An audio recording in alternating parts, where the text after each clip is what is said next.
of spreading the scientific temper and opposing all forms of superstition and religious obscurantism and hate. We pledge to combat the forces of communal fascism and terrorism acting in the name of religion, which are active in different parts of our country today. We affirm the values of the Indian Constitution, of scientific temper, secularism, equality, and democracy, and will work to carry their message to every school, to every town and village of our country. Just as those who perpetrated the murder of Gandhiji could not stop his values and message, the values and message of Dr. Narendra Dabholkar will also not be stopped by this cowardly murder. All of us working in the People's Science Movement will work with greater determination and vigor to promote science and scientific thinking in the broadest sections of the public to win the battle of ideas and defeat the forces of obscurantism and communal fascism in our country. So this resolution was passed 9 years and a day back. After that, between 2013 and 2018, the AIPSN discussed in many of its meetings, including the 2015 All India Convention, about the relationship between science education and the promotion of scientific thinking.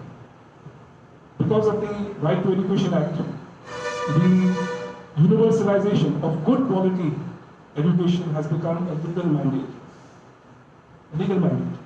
And good quality science education includes scientific temper. So therefore, universalization of scientific temper is also a legal mandate. It was a point that was discussed in those 4 years.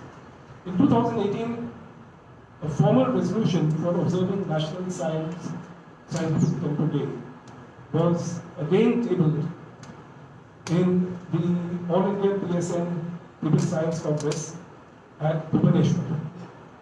And that will be read out by Nikhil very shortly in Marathi. After which, from 2018 to now, after AIPSN took this formally on our agenda, All India People's Science Network is an organization, is a network of organizations in virtually every state of India. So today, NSTD 2022 is being observed in every state. I will not mention all the names. I will mention those states where perhaps it is not observed as of now. But we hope to fill that lacuna up this year, because this year we have taken the resolution to observe the 75th year of independence. Azadi Ka Amrut Mahotsav. We have decided to observe the entire year in taking the message of scientific temper. So the events will not be restricted to just 20th August or 21st of August today. But going forward, we will be holding programs throughout the year as part of the observance this year. And we hope to reach every state. The 3 states which so far perhaps we have not reached, I'll mention the names. One is Goa, one is Gujarat, and one is Meghalaya. These 3 states perhaps we have not reached. Maybe I stand to be corrected. Maybe BJPS has taken a program in Meghalaya, but otherwise we have reached every state, including the state of Jammu and Kashmir, which is not a state today, but we have reached Jammu and Kashmir also. In Maharashtra this year, we have taken, NSTD collective has taken the decision that we will try to ensure that we reach every district during this year. And we will try to reach many schools as part of the original resolution. So I would like to appeal to everybody here to help us to take this message of scientific temper to schools and districts, so that going forward this can be really observed in a universal. Now, how can that be done? Very briefly, one, there are various nice programs which have been prepared, which can be distributed. And in particular, we can use social media to take the message of Dr. Dabholkar. His videos are available on YouTube. And we have prepared a very short video of just 2.5 minutes, which is part of the video that you will see today. And that video, as of 2 days back, it had reached 20 persons. Today it has reached 80 persons. And we have taken a decision that in the next 2 weeks, it should reach at least 2,000 persons. So I appeal to all of you to help us in that effort. I'm sure that once we reach 2,000, multiplying it by factors of 10 will not be difficult. We can keep multiplying it by factors of 10, where Dr. Dabholkar talks about what is scientific temper. There's no need for me to describe it here. We're going to watch the video. And there's excellent resources which are available in this form. I would like to conclude by saying that last year, for the first time, the NSTD Maharashtra Collective gave an award. That award was presented to 2 journalists in Manipur. And scientific temper is about carrying the method of science to all areas of our experience. It is not about just the natural sciences. It is an outlook. And these 2 journalists have written, very briefly, in an article in Manipur about how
have highlighted the problem of going to reporters collective. So now I will request Nikhil to please come here and read the resolution which was passed in the 2018 All India People's Science Congress in Bhubaneswar.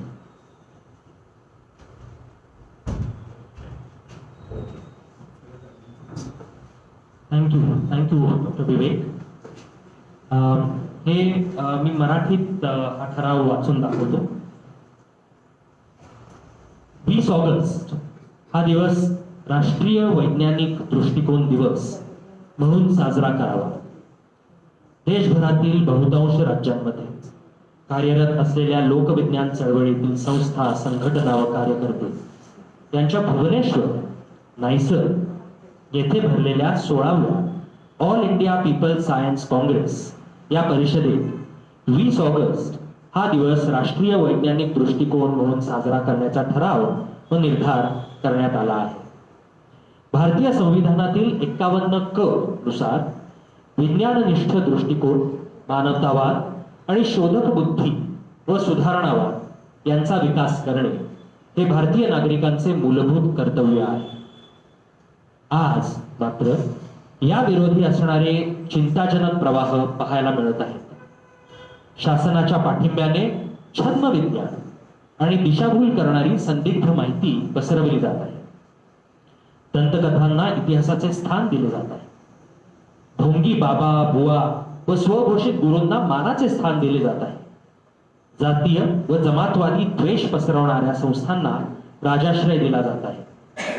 जातीय व जमातवादी द्वेष पसरवणाऱ्या संस्थांना राजाश्रय दिला जात आहे आणि या असंविधानिक आणि लोकशाही विरोधी शक्तींचा सर्व स्तरांवर मुकाबला करण्यासाठी वैज्ञानिक दृष्टिकोनाचा पद्धतशीरपणे व कार्यक्रमाधारित प्रचार व प्रसार करण्याची सत्वर व निकडीची गरज आहे.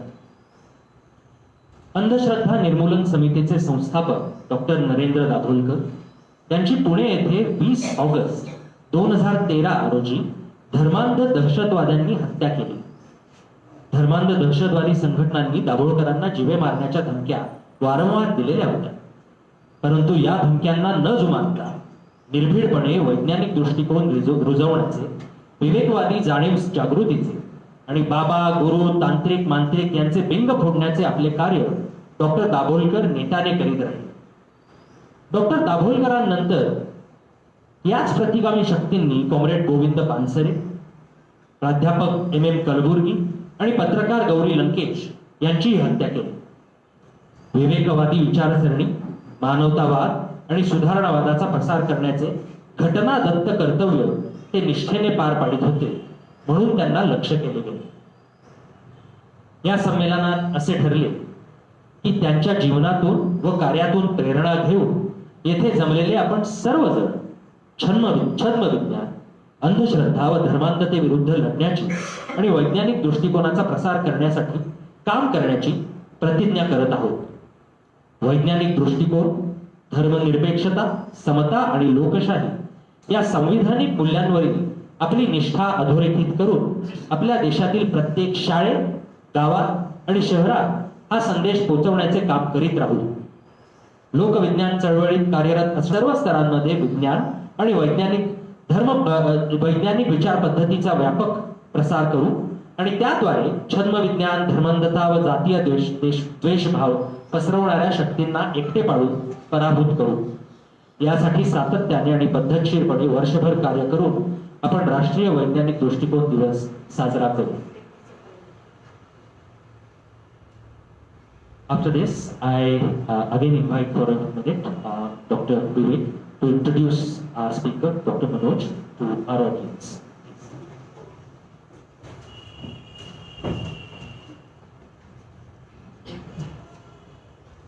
Thank you, Nikhil. Astronomy is a subject which, right from ancient times and particularly from the time of Bruno, has been very important in promoting scientific temper. So today we have as our keynote speaker Dr. Manoj Purvankara from Tata Institute of Fundamental Research. Dr. Manoj is an astrophysicist, and he has done his PhD from the Indian Institute of Astrophysical Sciences in Bangalore. Thereafter, he has postdoced in various places, including in Taiwan, where he spent several years. Currently, he's on the faculty of Tata Institute of Fundamental Research. What he's going to talk about, I'm not going to give any hint here right now. You will have to listen to what he has to say. So I invite Dr. Manoj to please come and speak.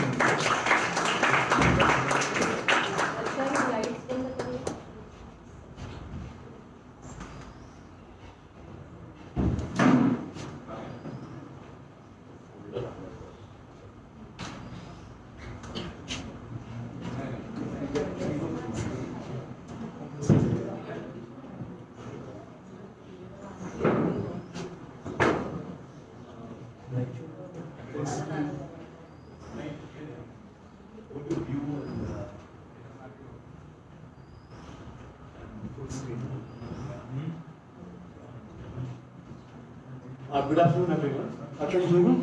Is it? Yeah. Good afternoon. We'll have to speak from there. It's Facebook Live from there. No, you can speak from there. Just hold the mic like this. Yeah. I'd like to walk around, so. Okay. No, the face of the mic. Okay. First of all, I'd like to thank Vivek and Geeta for inviting me and giving this opportunity to be here, talk at this event. So my name is Manoj Purvankara. I'm a faculty member at the Tata Institute of Fundamental Research, Bombay. I'm an astrophysicist, and primarily, doing research in astrophysics, and I'm not given a lot of popular talks and scientific temper as well. So bear with me if I'm. Please hold it closer because otherwise the Yeah. Okay. Okay. Yeah. So yeah. So sorry. No, it's okay. So I hope I'll be able to make this talk engaging. So what I want to do today is to highlight how astronomy has played a role in promoting scientific temper. And as you can see from my title, I chose to give the title From Galileo to JWST. Galileo was the first to use a telescope to look at astrophysical objects ever. And that is in the early 16th century, early 17th century. JWST is one of the most sophisticated space telescope which was launched last year and which is up there, the most powerful instrument ever built. So in that, 400 to 500 sort of years, how has astronomy played a role in promoting scientific temper or a scientific outlook? That's what I want to talk about. And what is scientific temper? Of course, there are several definitions. The most appealing one that I found was by Narendra Dabholkar, as much belief as there is evidence for. I think this is from the English translation that Vivek has done of Narendra Dabholkar's Marathi writings. So this is very concise and very crisp, so I quite like it. It captures the essence of scientific temper. But in the broader sense, scientific temper is a way of life. It's a process of thinking and acting. Or in other words, it's a worldview. It's a worldview that helps you understand the world around you, help you make optimal decisions and responses to personal and social issues. And of course, it's both individual and social.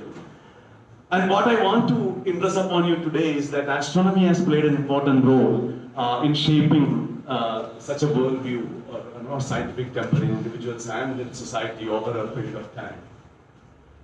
And how has astronomy done this? By contributing to this human story. we all ask one time or the other, this question, fundamental question: how did we get here? And the answer to that question begins with the origin of the universe and how first stars and galaxies formed, and how our galaxy evolved, and how our galaxy came to be, and the solar system, the system of planets, going around the sun, of which Earth, our home, is a part of, and eventually the life on Earth, and then the emergence of humans on Earth, and then and once humans and social organization, political economy. So it's a single story, start beginning from the origin of the universe to eventually the complex societies that we live in. And astronomy addresses some of these big questions, at least the first part of these questions. How did the universe begin? How did first stars and galaxies form? And what is the origin of Earth? And how did life form on Earth? And a more pertinent question for our times: are we alone, or is there life elsewhere in the universe? Right? Now, what I want to do in this talk is to highlight some of these major astronomical discoveries, which has sort of changed our worldview, even the common people's worldview about the kind of world or society that we live in. The first of which is, of course, dethroning of the Earth from the center of the solar system. See, up until early 16th century, Earth was thought to be at the center of the solar system. Not just solar system, entire universe, right? Center of the universe. So, and that dethroning, displacing Earth from the center of the solar system, happened somewhere between 16th and 17th century. I'll briefly talk about it. A similar event happened in the early part of 20th century, which is not as widely discussed. That's the displacing the sun from the center of our galaxy, the organization. See, it was only in the second decade of 20th century that we had a sense of the galaxy that we are part of, our Milky Way, and it was recognized or shown that sun and the solar system and the Earth that we live on are in the outskirts of our galaxy. We are not at all, not that important at all. I mean, galaxy center is somewhere else. And soon after that, it was recognized that our galaxy is not the only galaxy around, and universe is full of galaxies, and innumerable ones, and ours is just an ordinary galaxy. And then that same decade, we also realized that our universe is expanding. All the galaxies are moving away from each other. So these are, we were realizing it for the first time. And then about 40 years later, the cosmic microwave background radiation was detected. So this was the relic radiation from the beginning, when the universe began. And once the universe expanded, that radiation cooled down, and now it appears in the microwave region.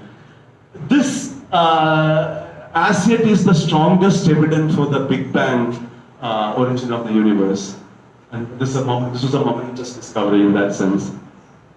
And fast forward to 90s, the discovery of exoplanets. Exoplanets are planets orbiting stars other than the sun.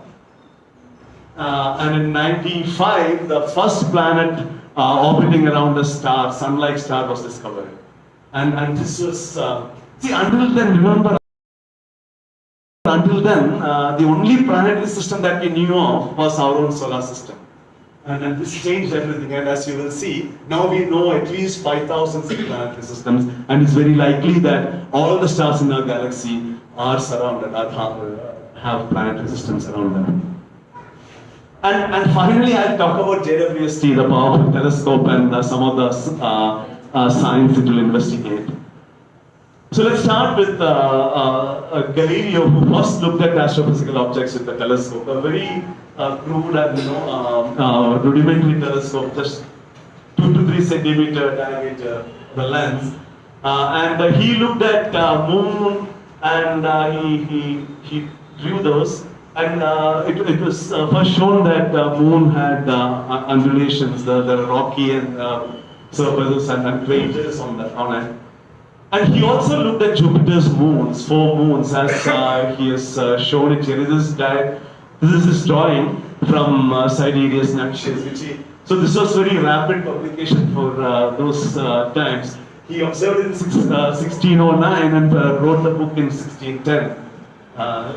So what Galileo recognized that these moons, Jupiter's, the moons is going around Jupiter, and it was became clear to him that Earth cannot be the center. There are other objects in the solar system which are orbited by other objects. So this led him to later support heliocentric solar system, which was proposed by Nikolai Copernicus, and then later he supposed. Of course, Galileo had to recant his views because of Inquisition and all that. But this was a momentous, a turn of events. For the first time,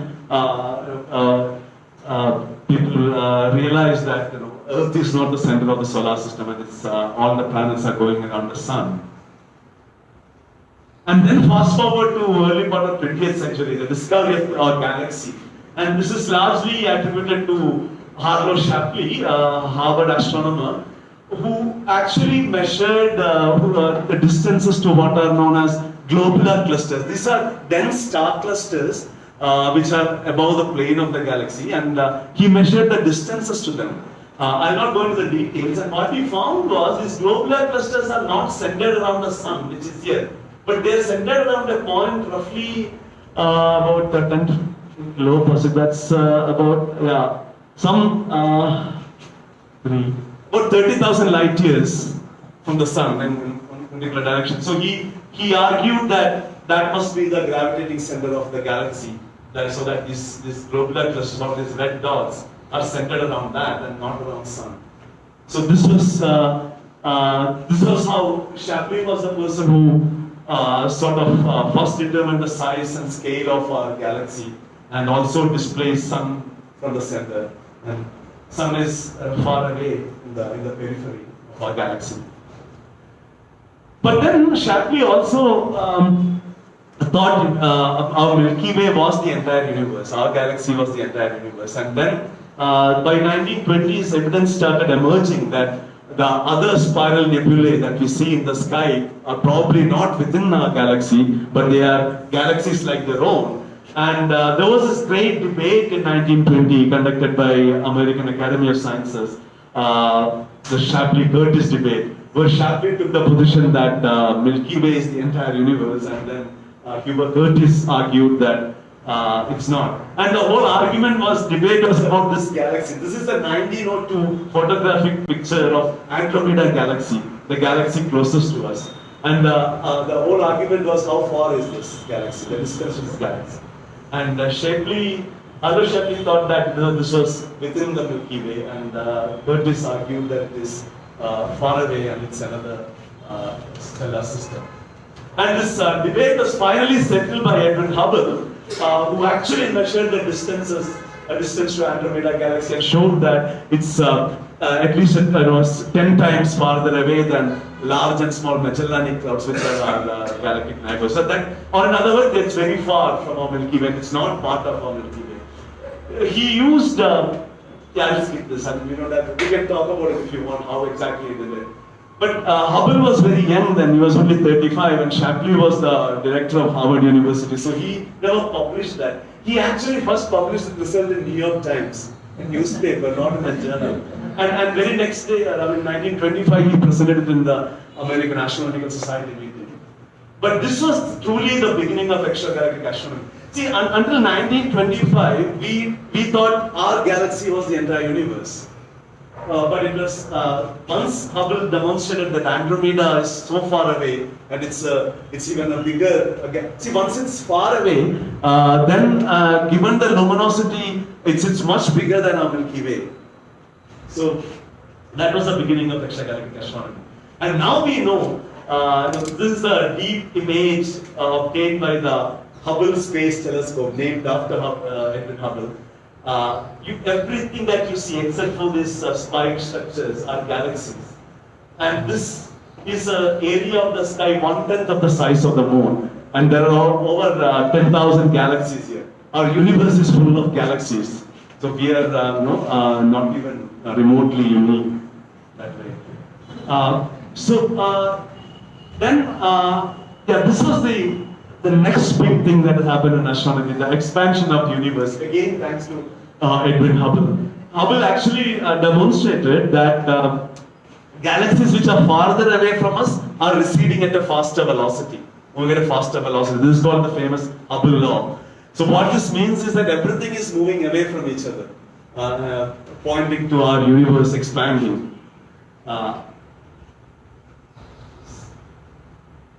And then came the famous discovery of cosmic microwave background radiation. There's a lot of interesting stories associated with it, but I'll not go into any of that.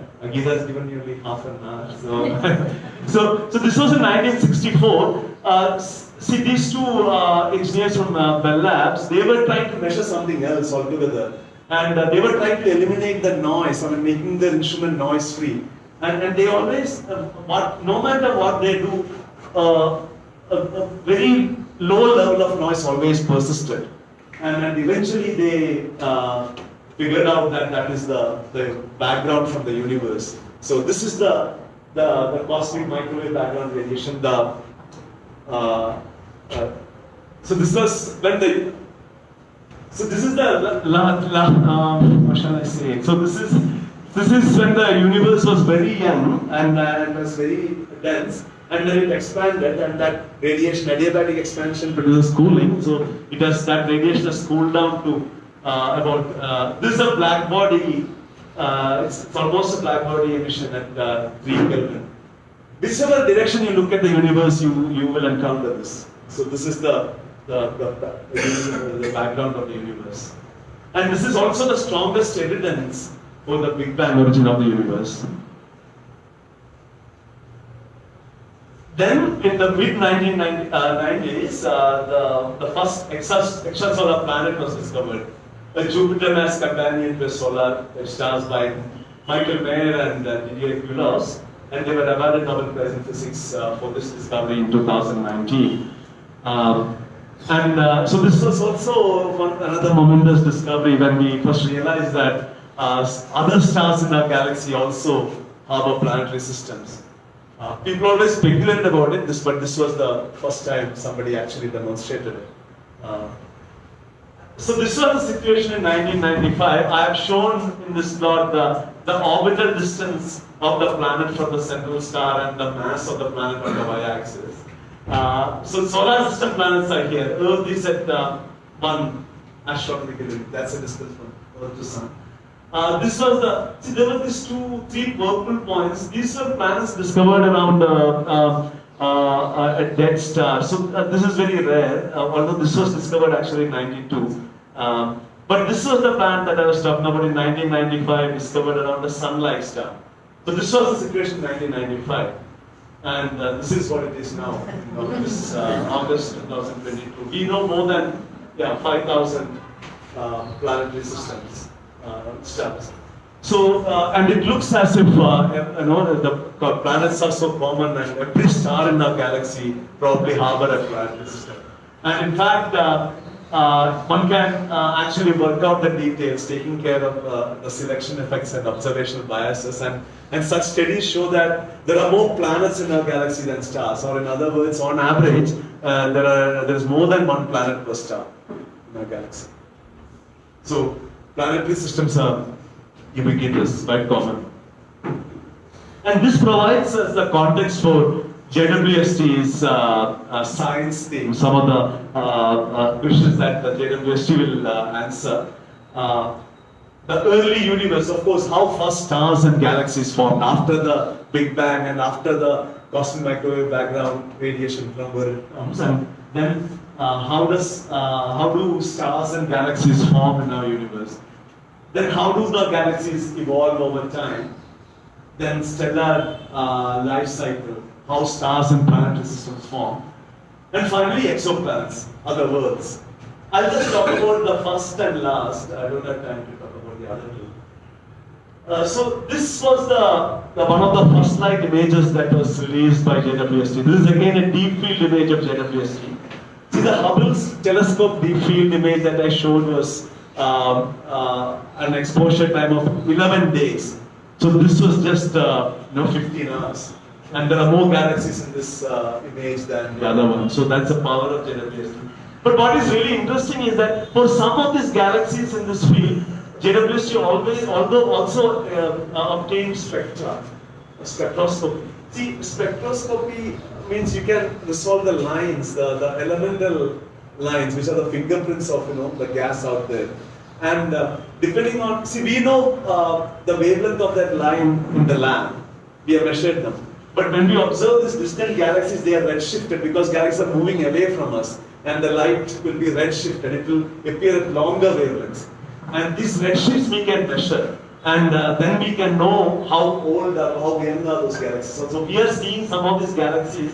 So this, for example, this one has a redshift of 8.5 or something.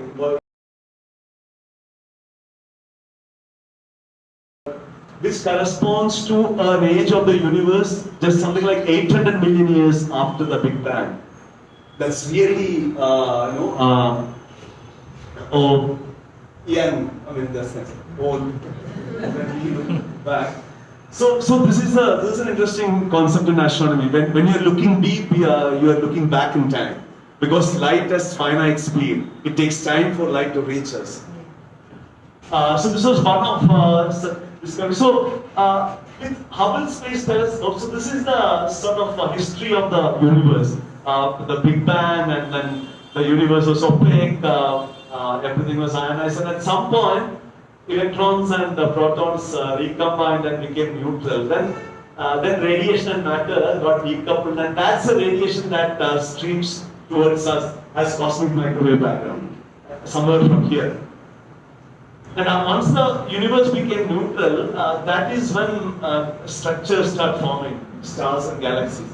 So, but Hubble Space Telescope would reach only here after galaxies and stars have already formed. But JWST probably will probe this region or this area where we will actually see the first stars or first galaxies being assembled. That's it. But we already have looked at redshifts of 20 to 11, somewhere here in this area. So we are beginning to already, it's quite promising. So this is what JWST can do. It can actually see first stars and first galaxies being formed in our universe. So we are now reconstructing the history of our universe, really. The other thing JWST will do is obtain what is called transmission spectra of exosolar planets. See, when planets go around the star, this is the star, this yellow thing is the star, and the planet is going around it. And suppose now if we get the spectra of the starlight will pass through the atmosphere of the planet. And when the planet is away from the star, we can again take a spectra, then that's a stellar spectra alone. Once you subtract one from the other, you will be left with the planetary atmospheric fingerprints, the spectra. And that is what JWST has done in one of its first release data. What you see here, these structures are because of water molecules in the atmosphere of that planet. But this planet is a Jupiter-like planet, life cannot be sustained in that. But the hope is that JWST will observe what we call biosignatures from the atmospheres of exoplanets. Biosignatures include methane or oxygen, molecular oxygen. So JWST, it's going to be tough, but JWST might actually see this. So that will be a telltale evidence of habitability, at least, if not the presence of life. So this is what I wanted to, the journey that I wanted to take you through, that and to argue that astronomy provides you this worldview, kind of fills in this human story when the beginning of the universe, how galaxies form.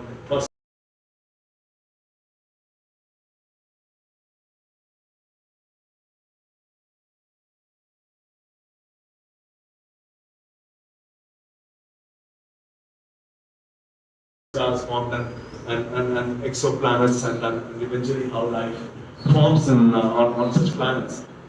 So all of science, in fact, augment to this single human story. I mean, So all these disciplines, physics, chemistry, social science, economics, is all human-made. I mean, nature doesn't care. I mean, there is only one story, really, right? I mean, it's for our convenience we are divided into different structures of or, classical physics or the astrophysical world, much larger scales. And similarly, human evolution, evolutionary biology or paleoanthropology, human genomics.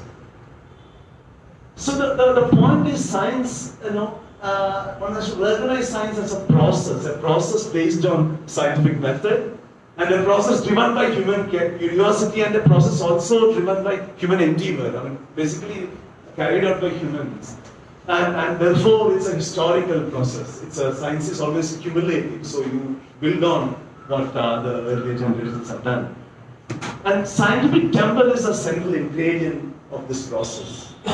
And here I want to quote Dabholkar again. I'm sorry for this. I misspelled this name. I think Vivek pointed this out. So this is from one of Vivek's translation of Dabholkar's Marathi writings. So Dabholkar's way of seeing scientific temper is investigate cause and effect, the existence of a rational causality. So there are these 4 steps that he identifies. Behind every phenomenon there are causes.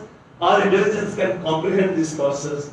We may not understand every phenomenon in the universe today, but when we do, all of us can understand how they will be understood because of rational causality.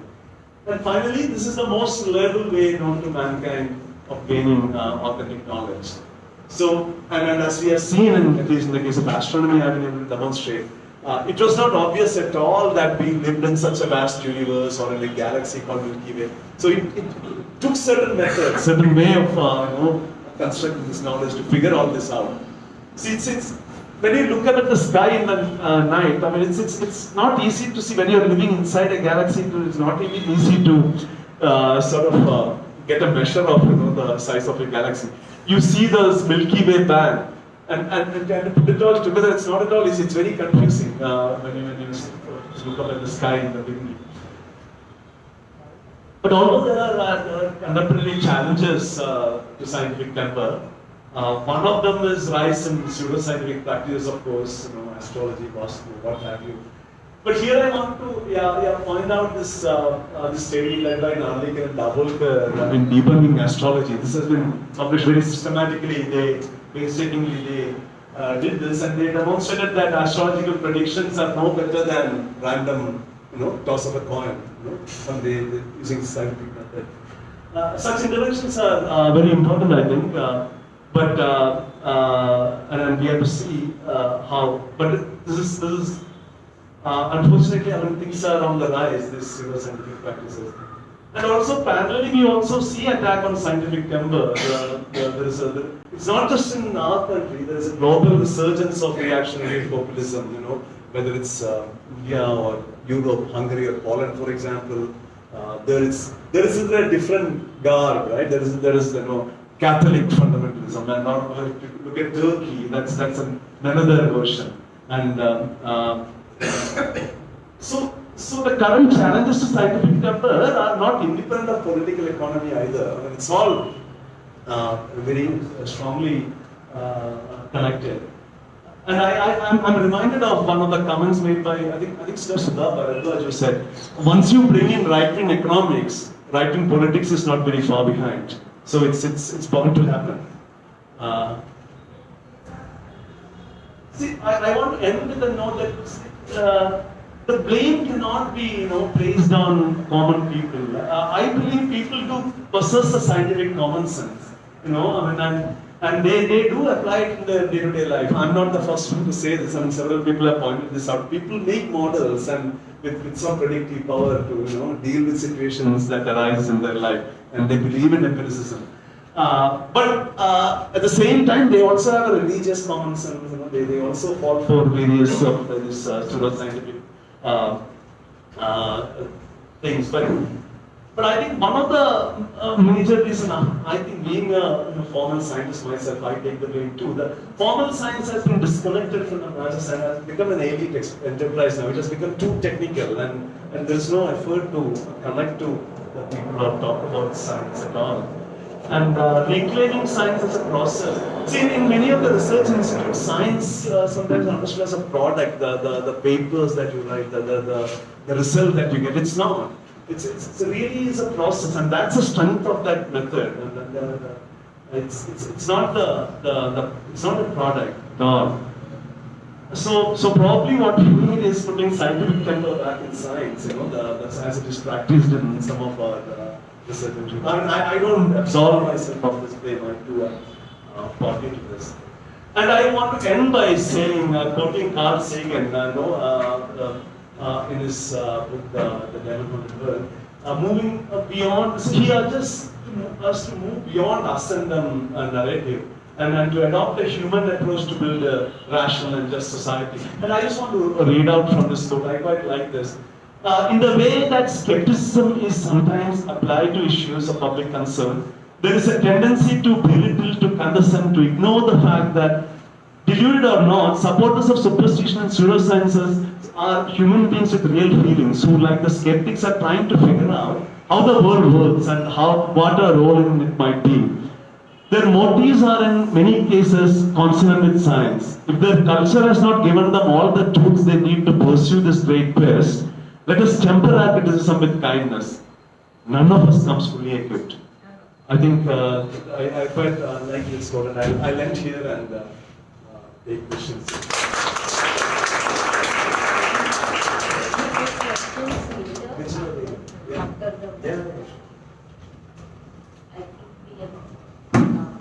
Cross the time is everything Already beyond 6, so we are running a little late, so that we can take questions later at the end of the program.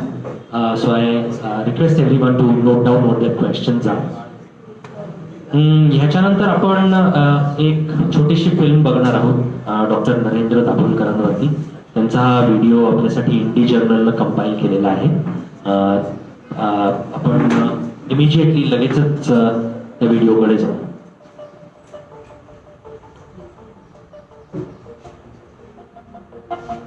वैज्ञानिक दृष्टिकोन म्हणजे कार्य कारण भाव.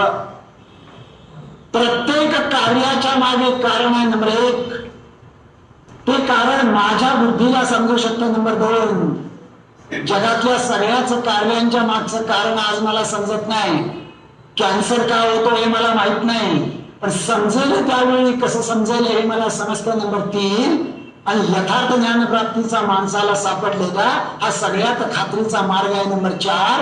याने वैज्ञानिक दृष्टिकोन बनतो. पण वैज्ञानिक दृष्टिकोन हा नेहमीच नम्र असतो. तो असं मानतो की आम्ही अखंड सत्याचा शोध चालू ठेवू. तो कधीही धर्मासारखा अंतिम सत्यावर उभा नसतो, तर सत्याच्या सातत्यावर उभा असतो. हे विश्व स्वायत्त कार्यकारण भावाने अस्तित्वात आहे. कुठल्याही दुष्ट शक्तीच्या मनात आलं म्हणून माझं काहीही वाईट होऊ शकत नाही, आणि कुठल्याही सुष्ट शक्तीची उपासना केली म्हणून आपोआप माझं काहीही चांगलं होऊ शकत नाही. त्यामुळे वैज्ञानिक दृष्टिकोन माणसाला कळलेला नव्हता तोपर्यंत माणूस असं मानत होता की माझ्या आयुष्यात जे काही घडतं त्याच्या मागे दैव आहे, नशीब आहे, प्रार्थना आहे, संचित आहे, प्रारब्ध आहे, कर्मविपाक आहे, मागच्या जन्मीचं पाप पुण्य आहे, जन्माची वेळ आहे. माणसाला वैज्ञानिक दृष्टिकोन कळला आणि माणसाला हे समजलं की माझ्या आयुष्यात जे जे काही घडतं त्याच्या मागे दैव नाही, नशीब नाही, प्रारब्ध नाही, संचित नाही. माझ्या आयुष्यात घडणाऱ्या प्रत्येक कार्याच्या मागे कारण आहे.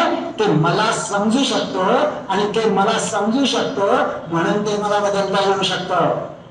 ग्रंथ प्रामाण्य, बुद्धी प्रामाण्य, कुणीतरी कोणाच्या डोक्यावर हात ठेवल्यामुळे मिळालेलं ज्ञान, हे सगळे ज्ञानाचे मार्ग आता नकार दिलेले आहेत.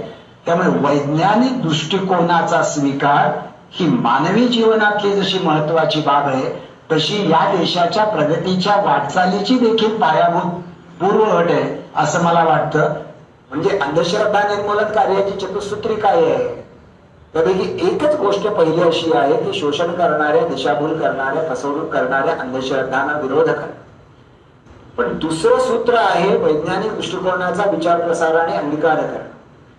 तिसरं सूत्र आहे धर्माची कृतिशील विधायक आणि कठोर चिकित्सा करणे. आणि चौथं सूत्र आहे व्यापक परिवर्तनाच्या चळवळीशी स्वतःला जोडून घेणं. मला असं वाटतं की हे या चळवळीचं विकसित झालेलं आणि मान्यता प्राप्त असं वेगळं बुवा भाजी वाढते. म्हणजे अगदी आता मुख्यमंत्र्यांच्या घरामध्ये सुद्धा बुवा जाऊन पोहोचले. सत्यसाई बाबा तिथेही पोहोचले. लोकांचा पाठिंबा असल्याशिवाय हे होत नाही. याचं विश्लेषण तुम्ही कसं करा? हा चांगला प्रश्न आहे. अदृष्टाची भीती म्हणजे काय होईल याची कल्पना नाही. अतृप्त कामनांची पूर्ती म्हणजे रोज चंद्रवादाची जी स्वप्न माझ्यामध्ये आणून टाकतं दूरदर्शन किंवा कुठलंही माध्यम, त्याच्याबद्दलचं माझं वखवकलेपण, एकंदरीत जीवनामध्ये आलेली प्रचंड अस्थिरता, त्याच्याबरोबरच जीवनामध्ये आलेली अगतिकता, मला नको असलेलं जीवन जगावं लागतं नाईलाजाने याची अपराधी भावना, हे जे सगळं आहे म्हणजे अदृष्टाची भीती, अतृप्त कामनांची पूर्ती, समाज जीवनातली अस्थिरता आणि अगतिकता, माझ्या मनातली अपराधी भावना, या सगळ्यांची उत्तरं परंपरेने आलेल्या दैव, प्रारब्ध आणि त्याचा आविष्कार असलेली कथित कर्मकांड आणि बुवा यांच्याशी जाऊन मिळतो. हे झालं एक कारण त्याचं की जे मी मर्यादित अर्थाने दूर करू शकतो. दुसरं कारण तर फार मोठं आहे. म्हणजे सामाजिक वास्तवाशिवाय काय असं कुठलं जग निर्माण होत. तुम्हाला असं दिसेल की मोठे बुवाबाजीचे सगळे प्रकार हे आरोग्याच्या क्षेत्रातच कसे.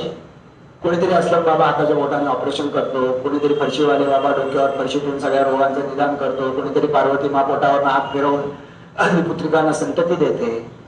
जर आरोग्याच्या क्षेत्रातनं सरकार बाहेर पडत असेल तर लोक अगतिक होतात. आम्हाला माहित आहे की आपण एक चळवळ जी करायला घेतलेली आहे ती चळवळ अशीच आहे की याच्यामध्ये हे अटळ आहे. काही ठिकाणी लोक सभा उधळणार, काही ठिकाणी लोक दगड मारणार. त्याच्याही पेक्षा वाईट म्हणजे लोक अत्यंत बेमुरवतखोरपणे खोट्या स्वरूपाच्या सातत्याने आपल्या विरोधी विद्वेषी प्रचार करणार की जे आपल्याला आपण असं म्हणूया की कसं काउंटर आपण प्रत्येक वेळेला काय करत बसणार. हा तर या सगळ्याच्या विरोधामध्ये अत्यंत शांतपणे आणि स्वतःचा संयम न सोडता चिकाटीनं लढायचं असं आम्ही ठरवलेलं आहे. ते आम्ही लढत आहोत. म्हणजे अनेकदा माझ्या सहकार्यानं असं वाटतं की एक महाराज असं म्हणाले, त्यांचं नाव मी घेत नाही कारण त्यांचं नाव घ्यायचं म्हणजे मला माझंच नाव घ्यावं लागेल, की नरेंद्र दाभोळकरांचे आणि इंदी पाटलांचे हातपाय तोडलेले. ते जाहीर सभेत म्हणले, लोकमतने ठळक बातमी छापली पहिल्या बाणावर. मग मला DSP म्हणले की तुम्ही तक्रार द्या, मी खटला दाखल करतो. मी म्हणलं मी नाही तक्रार देणार कारण मी ठरवलेलंच आहे की ते अशा पद्धतीने चळवळ चालवायची नाही. ते म्हणले पोलीस संरक्षण घ्या, रात्री आपल्याकडे कुठे बसली फिरता. म्हणले पोलीस संरक्षण घेणार नाही कारण माझा विश्वास आहे की कदाचित जर मला मार लागलाच तर जसं तुमचा विश्वास असेल तर त्याच्यामुळे चळवळ पुढे जाते. मग म्हणले तुम्ही निदान रिव्हॉल्वरचा परवाना मागा. तर मी म्हटलं की अहो मी विरोधवादी चळवळ चालवतो, माझे हजारो कार्यकर्ते हेच काम करतात, रिव्हॉल्वर मी जर घेऊन फिरायला लागलो तर काय ते काय म्हणतो काय चळवळ आहे का. पण माझं मत असं आहे की आम्ही आता एक गृहीत धरलेलं आहे की हे सगळं होणार आणि त्याच्या सकट हे जर नसतं तर कदाचित आम्हाला थोडासा जास्त अनुकूलता प्राप्त झाली असते, जसं कायद्याबद्दल आपल्याला स्पष्ट दिसतं. पण तरी देखील मला असं वाटतं की त्याच्यामुळे अडून राहावं अशी काय आजची परिस्थिती नाहीये. आणि ज्याला कुणाला जीवनामध्ये यशस्वी व्हायचं असेल त्यांनी स्वतःच्या जीवनाची सूत्र स्वतःच्या हातात घ्यावी लागतात.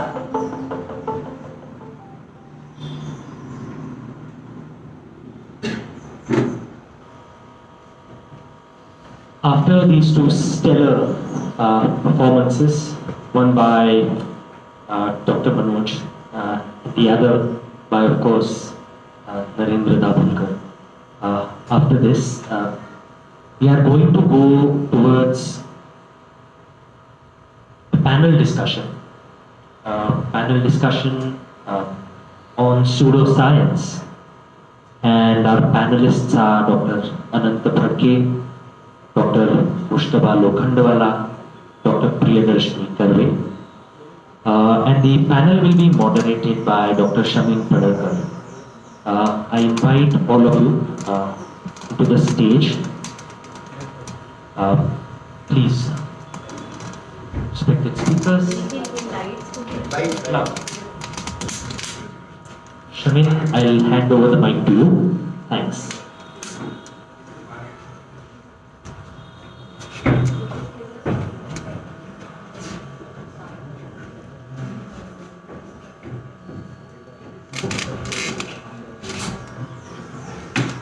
नमस्कार, माझा आवाज येतोय? मी आपल्या पॅनलिस्टची पहिल्यांदा ओळख करून देते. डॉक्टर प्रियदर्शनी कर्वे यांनी 1998 साली पुणे विद्यापीठातून पदार्थ विज्ञान शाखेची डॉक्टरेट मिळवली. त्यांच्या पहिल्या संशोधन प्रकल्पातून शेतातल्या काडी कचऱ्यापासून कांडी कोळसा आणि हा कोळसा इंधन म्हणून वापरणारा वाफेचा कुकर हे तंत्रज्ञान विकसित झाले. या संशोधनाला 2002 साली आंतरराष्ट्रीय कीर्तीचा ॲशडेन पुरस्कार मिळाला. डॉक्टर कर्वे यांनी सरपणाची बचत करून स्वयंपाकघरातला धूर कमी करणाऱ्या सुधारित चुली आणि शेगड्यांची रचना विकसित केल्या आहेत. निर्धूत स्वयंपाक साधनांच्या ग्रामीण स्वयंपाकघरातील वापर वाढवण्यासाठीच्या उपाययोजना, निर्धूत चुलींच्या प्रमाणीकरणाच्या पद्धती इत्यादी विषयांमध्ये त्यांनी विशेष योगदान दिले आहे. 1905 साली डॉक्टर कर्वे यांनी समुचित एन्व्हायरमेंट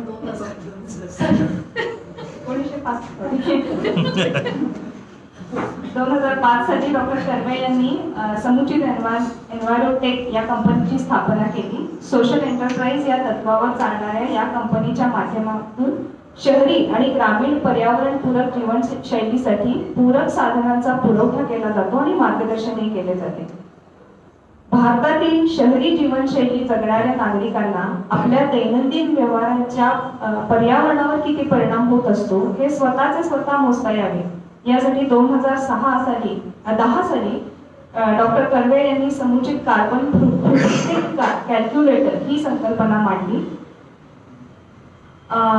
2015 पासून पुणे शहरात त्या काम करत आहेत. जागतिक हवामान बदलाला तोंड देण्यासाठी विविध पातळीवर काम करणाऱ्या काही राष्ट्रीय व आंतरराष्ट्रीय गटांच्या त्या सभासद आहेत. वेगवेगळ्या शैक्षणिक संस्थांमध्ये शाश्वत विकास, जागतिक हवामान बदल, विश्वाचा इतिहास, पदार्थ विज्ञान इत्यादी विषयांसाठी डॉक्टर कर्वे अध्यापनही करतात. मराठीतून विज्ञान शिकवणाऱ्यांसाठी आणि शिकणाऱ्यांसाठी चालवल्या जाणाऱ्या शैक्षणिक संदर्भ या द्वैमासिकाच्या संपादक गटात ते सहभागी आहेत. त्यांना पर्यावरण, नाविन्यपूर्ण संशोधन, नूतनक्षा ऊर्जा इत्यादी विविध क्षेत्रातील अनेक राष्ट्रीय व आंतरराष्ट्रीय पुरस्कार मिळालेले आहेत. त्यानंतर प्रोफेसर मुजतबा लोखंडवाला यांच्याकडे मेकॅनिकल इंजिनियर मधली बॅचलर आणि मास्टर्स डिग्री आहे. त्यानंतर त्यांनी 18 वर्ष वेगवेगळ्या इंजिनिअरिंग कॉलेजमध्ये शिकवलं. त्यांनी निरनिराळ्या कंपन्यांच्या उच्च पदांवर आणि कॉर्पोरेट ट्रेनिंगमध्ये काम केलेलं आहे.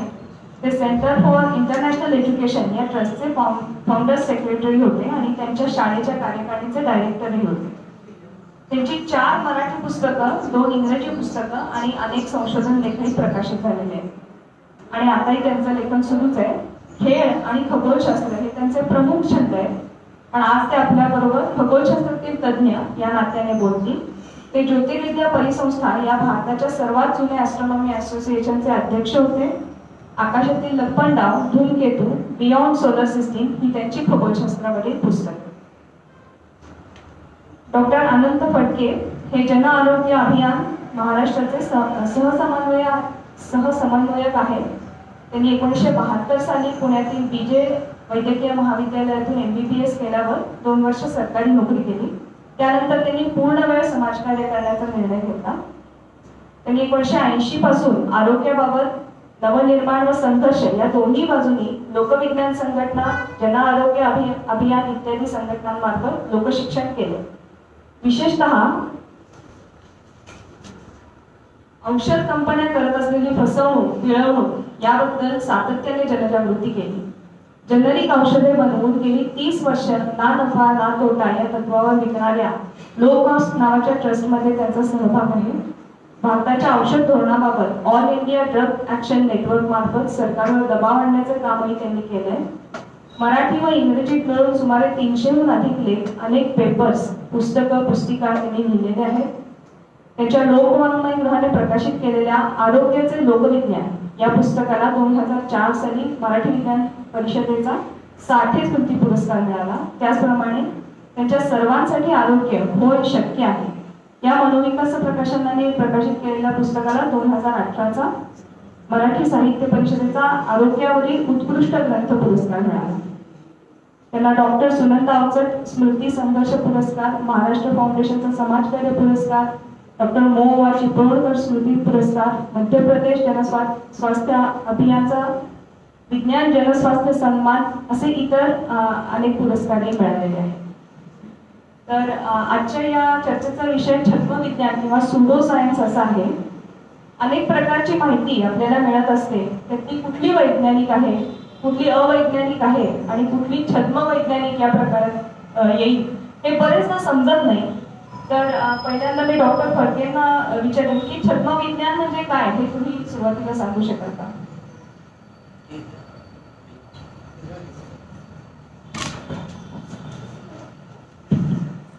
सुरुवातीला काय फील्ड बद्दल एक मिनिट बोलतो. पण आपल्यातल्या अनेकांनी दाभोळकरांचे हे कायद्यातले बाकी तिकडे बघितले असतील, मी बघितले. पण मी आतापर्यंत बघितलेलं त्या फिल्म ही सर्वात चांगली फिल्म आहे असं मला वाटतं. सगळ्या प्रकारचे कधी एकत्र केले, चांगल्या पद्धतीने केले, अतिशय थोडक्यामध्ये दाभोळकरांची खणखणीत मांडणी अगदी व्यवस्थित आली. त्याच्यामुळे जी काय टीम गीता हा सुंदर केलेले आणि अगदी मनपूर्वक धन्यवाद. छद्मविज्ञान म्हणजे काय मला वाटतं आपल्या सगळ्या लोकांना थोडी कल्पना असेल, पण मी चर्चेला सुरुवात करण्यासाठी अगदी थोडक्यामध्ये मांडतो की एक तर अवैज्ञानिक कल्पना आणि व्यवहार, आयडियाज आणि प्रॅक्टिसेस ह्याचा एक स्पेक्ट्रम आहे, एक पट आहे. त्याच्यामध्ये पूर्णपणे ज्याला काही वैज्ञानिकचा पाया नाही अशा गैरसमजुती लोकांच्या ज्या असतात. म्हणजे आमच्या आरोग्य क्षेत्रामध्ये जखम झाल्यानंतर भजी खाणं की कुठल्या पिवळ्या पद्धतीने खाणं की पोट असं लोकांचं.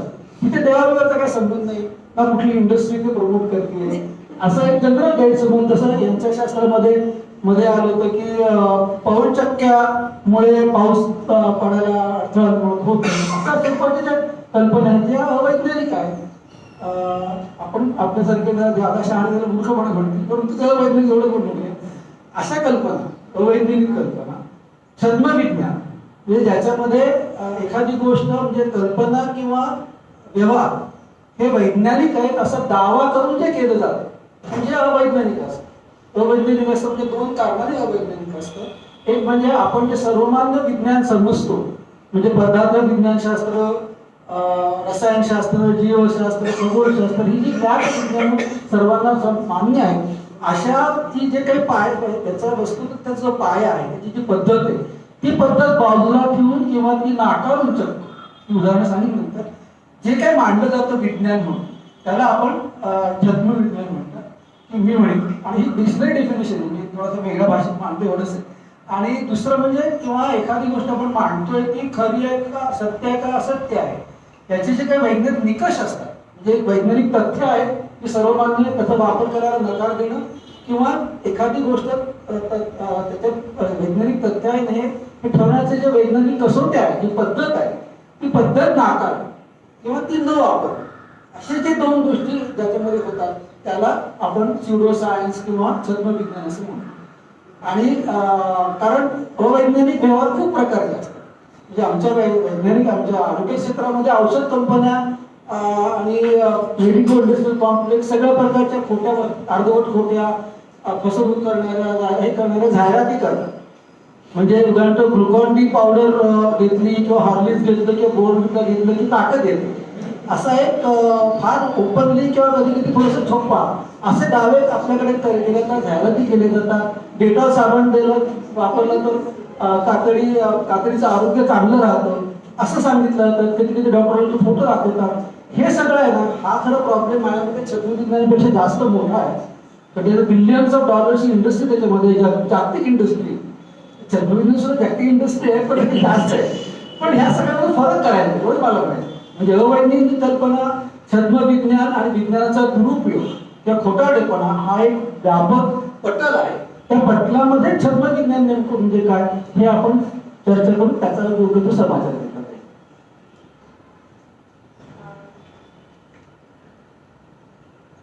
आता पर्यावरण, आरोग्य आणि खगोलशास्त्र या विषयांमधले काही प्रातिनिधिक प्रश्न मी विचारते. त्या अनुषंगाने त्या विषयामधील तज्ज्ञ आपल्याला त्यांची मतं सांगतील. मला काही दिवसापूर्वी एका पर्यावरण विषयक व्हॉट्सअप गटावर असा मेसेज आला होता की झाडं दिवसा ऑक्सिजन देतात आणि रात्री कार्बन डायऑक्साईड सोडतात, मात्र जगात पिंपळ हा एकमेव वृक्ष आहे जो 24 तास ऑक्सिजन सोडतो. पिंपळ वृक्ष 100% ऑक्सिजन देतो, कडुलिंब 75% देतो, वड 80%, अशी थोडी प्रेडिक्शन होती. तर हे खरं आहे का?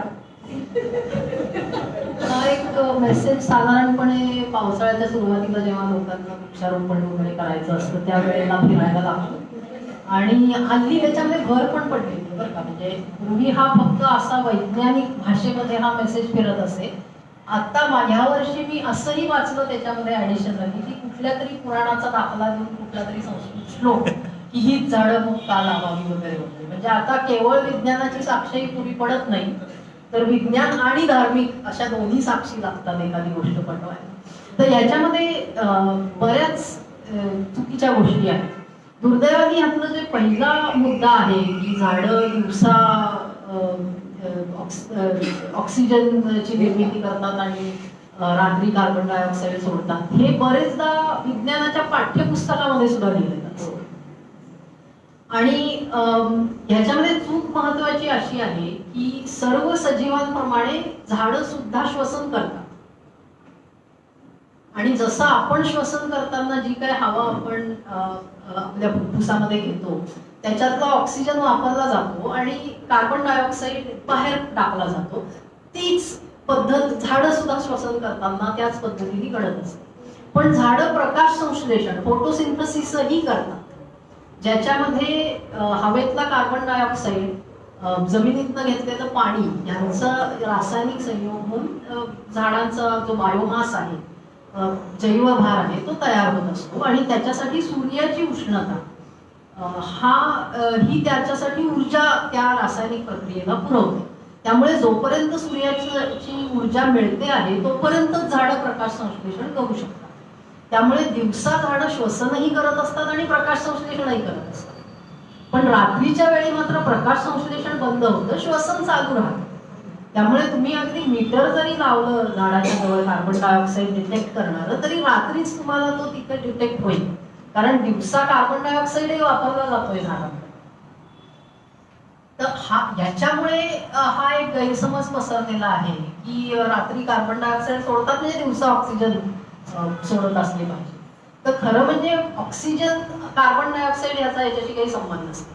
यातला दुसरा जो भाग आहे टक्केवारीचा, तो फार हुशारीने यात आणलाय की तुम्हाला एखादी गोष्ट वैज्ञानिक दृष्ट्या आहे असं जर वाटायला हवं असेल तर त्याच्यात काहीतरी आकडेवारी निरीक्षणातून आलेली आपण देतोय असं दिसावं.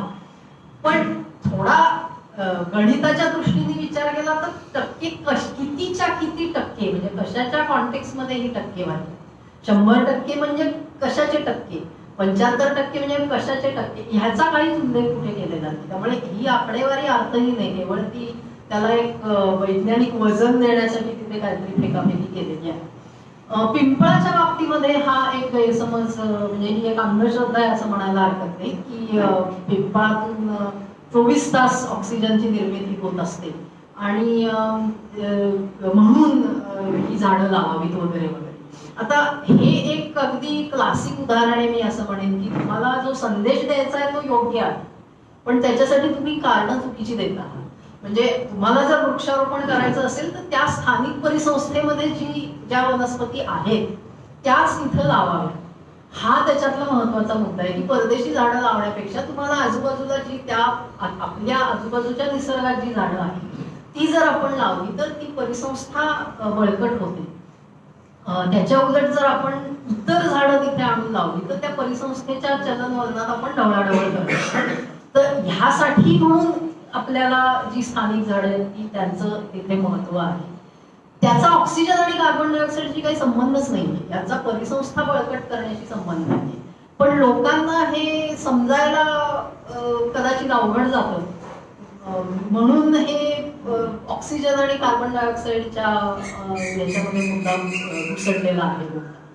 तर हे अगदी म्हणजे काय वैज्ञानिक संज्ञा चुकीच्या पद्धतीने वापरून तुम्ही एखादी माहिती देतात आणि बरेचदा असं होतं की दिला जाणारा संदेश योग्य आहे रामच जाऊ दे असं म्हणून लोक सोडून देतात आणि हे पुढे पुढे पसरत जातं. पण मी मगाशी म्हटल्याप्रमाणे आता त्याच्यात मग आपल्या अमक्या ग्रंथात असं म्हटलेलं आहे म्हणून त्यांना पण कसं विज्ञान माहिती, हे अशी ही मारुतीच्या शेपटीसारखी ही लांबड मग लांबत जाते. डॉक्टर मनोजने म्हणण्याप्रमाणे नुसतं निष्कर्ष बरोबर असून उपयोग नाही, त्याची पूर्ण कारण मीमांसा बरोबर असली पाहिजे. त्यामुळे नक्कीच शल्पविज्ञान हा जास्त प्रकर्षणी आहे या मेसेजमध्ये मला वाटते मुद्दा. आता आपल्याकडे जसं झाडांना किंवा काही प्राण्यांना शुभ अशुभ हे लावलेले आहेत, मान्य केलेलं आहे, तसंच वर्गवारी आकाशातल्या ग्रहगोलांनाही दिसून येते. तर काही ग्रह म्हणजे मंगळ शनी वगैरे जरा घाबरवणारे अशुभ वगैरे आणि गुरु शुक्र चांगले ग्रह असं एक हे आहे. तर एकंदरच याविषयी आणि फलज्योतिषाविषयी प्रोफेसर लोखंडवाला काय सांगू शकाल? मला या विषयावर काही मुद्दे मांडायचे आहेत. म्हणजे शुभ अशुभ ही संकल्पना मूल्यतः मनातच असते, त्याचा वस्तुस्थितीची काही संबंधच नसतो आणि म्हणून त्याच्यात आपल्याला हे करायची गरज आहे. आता साधं म्हणायचं तर ग्रह जे काही चांगले वाईट असं म्हणतो तर ते वस्तुमान असलेले गोळे आहेत सूर्यमालेत आणि ते फिरत असतात आपापल्या ह्याच्याने. हा एखादं वस्तुमान चांगलं आणि एखादं वाईट याला असं कुठल्याही प्रकारचं लॉजिक वैज्ञानिक पाया किंवा असं काही नाहीये. आता फळज्योतिष म्हणलं की हे सगळे फळज्योतिष मधून आलेल्या संकल्पना आहेत. त्याच्यात खरं सांगायचं तर ग्रह किंवा हे जे आहे म्हणजे फलज्योतिषातलं तर बाकीचे जे वस्तुमान असलेले ग्रह त्याच्याशिवाय 2 ग्रह असे असतात की ज्यांना काहीच नाहीये तिथे, राहू आणि केतू. ह्या हे ग्रह नाहीच मुळात. या आकाशातल्या काही 2 बिंदू आहेत म्हणजे पृथ्वीची कक्षा आणि चंद्राची कक्षा जे एकमेकांना जिथे छेदतात आणि त्या ठिकाणी जर चंद्र आला त्याच्या रेषेत तर ग्रहण होतं. इतकं साधं त्याच्या मागचं लॉजिक आहे. आता मला सांगा की एखादा बिंदू जिथे ना वस्तुमान आहे ना प्रकाशमान आहे ते तुमच्यावर कसं चांगलं किंवा वाईट परिणाम करू शकते हे लॉजिक सांगूच शकत नाही. दुसरं हे जे आहे शुभ अशुभ त्याला काही आधारही नाहीये, हे वैज्ञानिक आधारही नाहीये. तर एक उदाहरणार्थ माझं एक खूप इंटरेस्टिंग स्टोरी आहे वेळेचं तर सांगतो. 99 साली मी physics department Kolhapur Shivaji university कोल्हापूरला एक सेमिनार घेतलं याच विषयावर म्हणजे वैज्ञानिक दृष्टिकोन खगोलशास्त्राशी रिलेटेड. तर तिथे एक डॉक्टर जोडपं आलं होतं आणि दोघे MD MS असलेले डॉक्टर्स होते आणि ते म्हणले की आमची 2 मुलं आहेत, तेही असं पोस्ट ग्रॅज्युएट झालेले आहेत आणि त्यांच्या पत्रिकेत मंगल आहे आणि त्यामुळे लोकांनी सांगितलं त्यांचं लग्न करू नका, लग्न झालं की मरणार असं काहीतरी सांगितलं. तुम्ही मग त्यांना काही लॉजिक 2-3 तास लागले. मग वर्षभरानंतर माझ्याकडे आले की सर घरी शोधत त्या काळी तर काय मोबाईल वगैरे नव्हतं. माझा लँडलाईन नंबर घेऊन घरी आले, पत्रिका दिली की माझ्या मुलाचं लग्न आहे या जरा. वर्षभरानंतर त्याच्यानंतर तर मी आजोबा झालो पेढे द्यायला. आणि म्हणजे ही इतकी जुनी गोष्ट का आठवली तर मागच्या महिन्यात ते आले तर माझा नातू इंजिनियर हे म्हणायला आणि कोणी मेलं नाही. आता ही इतकी इंटरेस्टिंग गोष्ट आहे. याच्या मागचं हे जे आहे पत्रिका हे सांगितलं जातं की पत्रिका ही काय इतकं सायंटिफिक आहे, स्काय मॅप आहे मान्य, पण तोही अप्रॉक्सिमेट आहे, त्याच्यात प्रिसिशन काही नाहीये. पण त्याच्या पुढे की अमुक एका ठिकाणी अमुक एखादा ग्रह असेल की तो चांगला आणि दुसरे असेल तर ते वाईट, याला कुठल्याही प्रकारचं तर्काचा आधार नाही, तार्किक आधार नाहीये किंवा कार्यकारण भावही नाहीये. म्हणजे अमुक ठिकाणी चांगलं का आणि अमुक ठिकाणी वाईट का हे सांगू शकत नाही. आता त्या ह्याच्यातलं अनिसचा एक जुना प्रोग्राम आहे की कुठल्याही ज्योतिषाने यावं आणि सांगावं की मी ज्योतिष बाकीत सांगू शकतो, तर NSTD 10 पत्रिका आणि फक्त 2 प्रश्न विचारणार. 2 प्रश्न असे सोपे, म्हणजे ज्याला असं गोल गोल फिरवून उत्तर देता येत नाही. ते प्रश्न असे आहेत की ही व्यक्ती जिवंत आहे का मृत आहे. तर ह्या बायनरी सिच्युएशनला काय म्हणजे असं आता तरी गोल गोल फिरवून उत्तर देत आहे. आणि दुसरा प्रश्न की ही व्यक्ती स्त्री आहे का पुरुष आहे. आपल्या समाजात एकाच वेळेला जरी जन्माला आले एक मुलगा असला आणि मुलगी असेल तर त्यांच्या आयुष्याची जी दिशा असते ती त्या जेंडर प्रमाणे खूप बदलते. पण हेही सांगता येत नाही. आणि त्याला एक मोठं प्राइज आहे, प्राइज मनी आहे. आता काहीतरी 25 लाखाच्या घरात गेले ते प्राइज मनी. जे ज्योतिष रोज गिरायक मागून 500 रुपये घेऊन हे करतात त्यांना का 25 लाख नकोय. कोणी आलेलं नाही त्याच्याहून पुढे. म्हणजे त्यांना स्वतःलाच खात्री नाहीये की ते जे सांगतात ते खरं आहे. दुसरं एक महत्वाचं लॉजिक मी त्यांना सांगितलं त्या डॉक्टरांना की बऱ्याच समाजात पत्रिका बघितली जाते ख्रिश्चन मुस्लिम्स मध्ये, इथे मात्र गुण जुळवले जातात.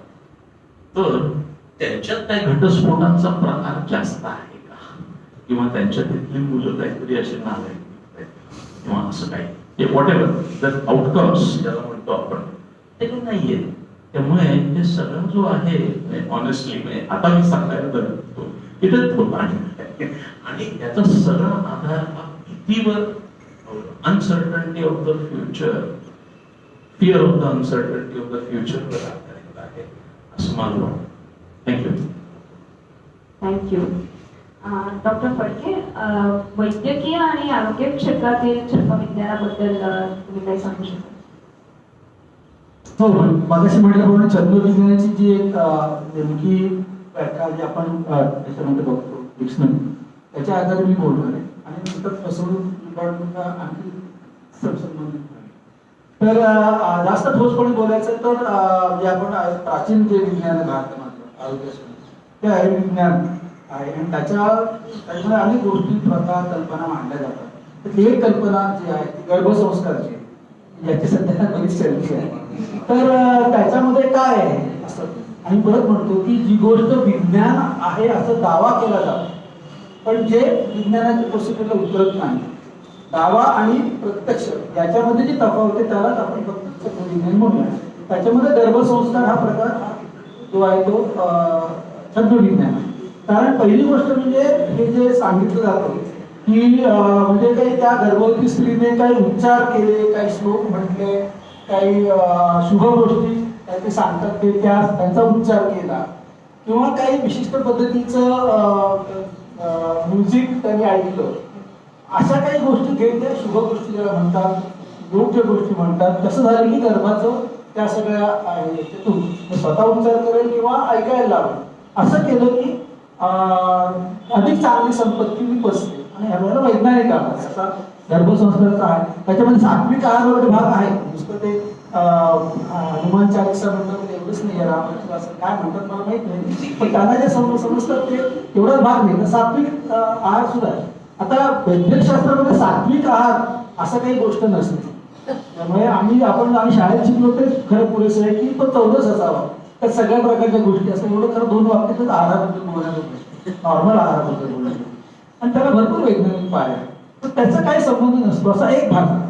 नंबर 2, गर्भाबद्दलचं जे सगळं दावे केले जातात त्याच्यामध्ये एक आपल्याला म्हणजे एक आपल्या लक्षात घेतलं पाहिजे की म्हणजे आपल्या जे गर्भ असतो त्याच्यामध्ये मज्जातंतू, मज्जा संस्था हे सगळं आकाराला सुरुवातीपासून येत असतं. पण त्याच्यामध्ये ज्याला तुम्हाला मानसिक शब्द होते ज्याला मायलिनेशन म्हणतात, म्हणजे एक प्रकारचं आवरण सगळ्या नर्वस सिस्टीमवर चढतं. त्याच्यानंतर संवेदन वहन होऊ शकतं. त्याच्या आधी ते मज्जा पेशी असतात पण संवेदन वहन होत नाही, ही पहिली गोष्ट. त्याच्यामुळे आणि ती आपल्या गर्भाच्या 4थ्या महिन्यामधून सुरू होते आणि ती प्रक्रिया खूप दिवस चालते. आणि जेव्हा माणूस बाळ जन्मतं तेव्हा 15-20% नर्व्हमध्येच फक्त मायलिनेशन झालेलं असतं, बाकीच्यामधून व्हायचं असतं. जन्मानंतर खूप रॅपिडली ते वाढत जातं.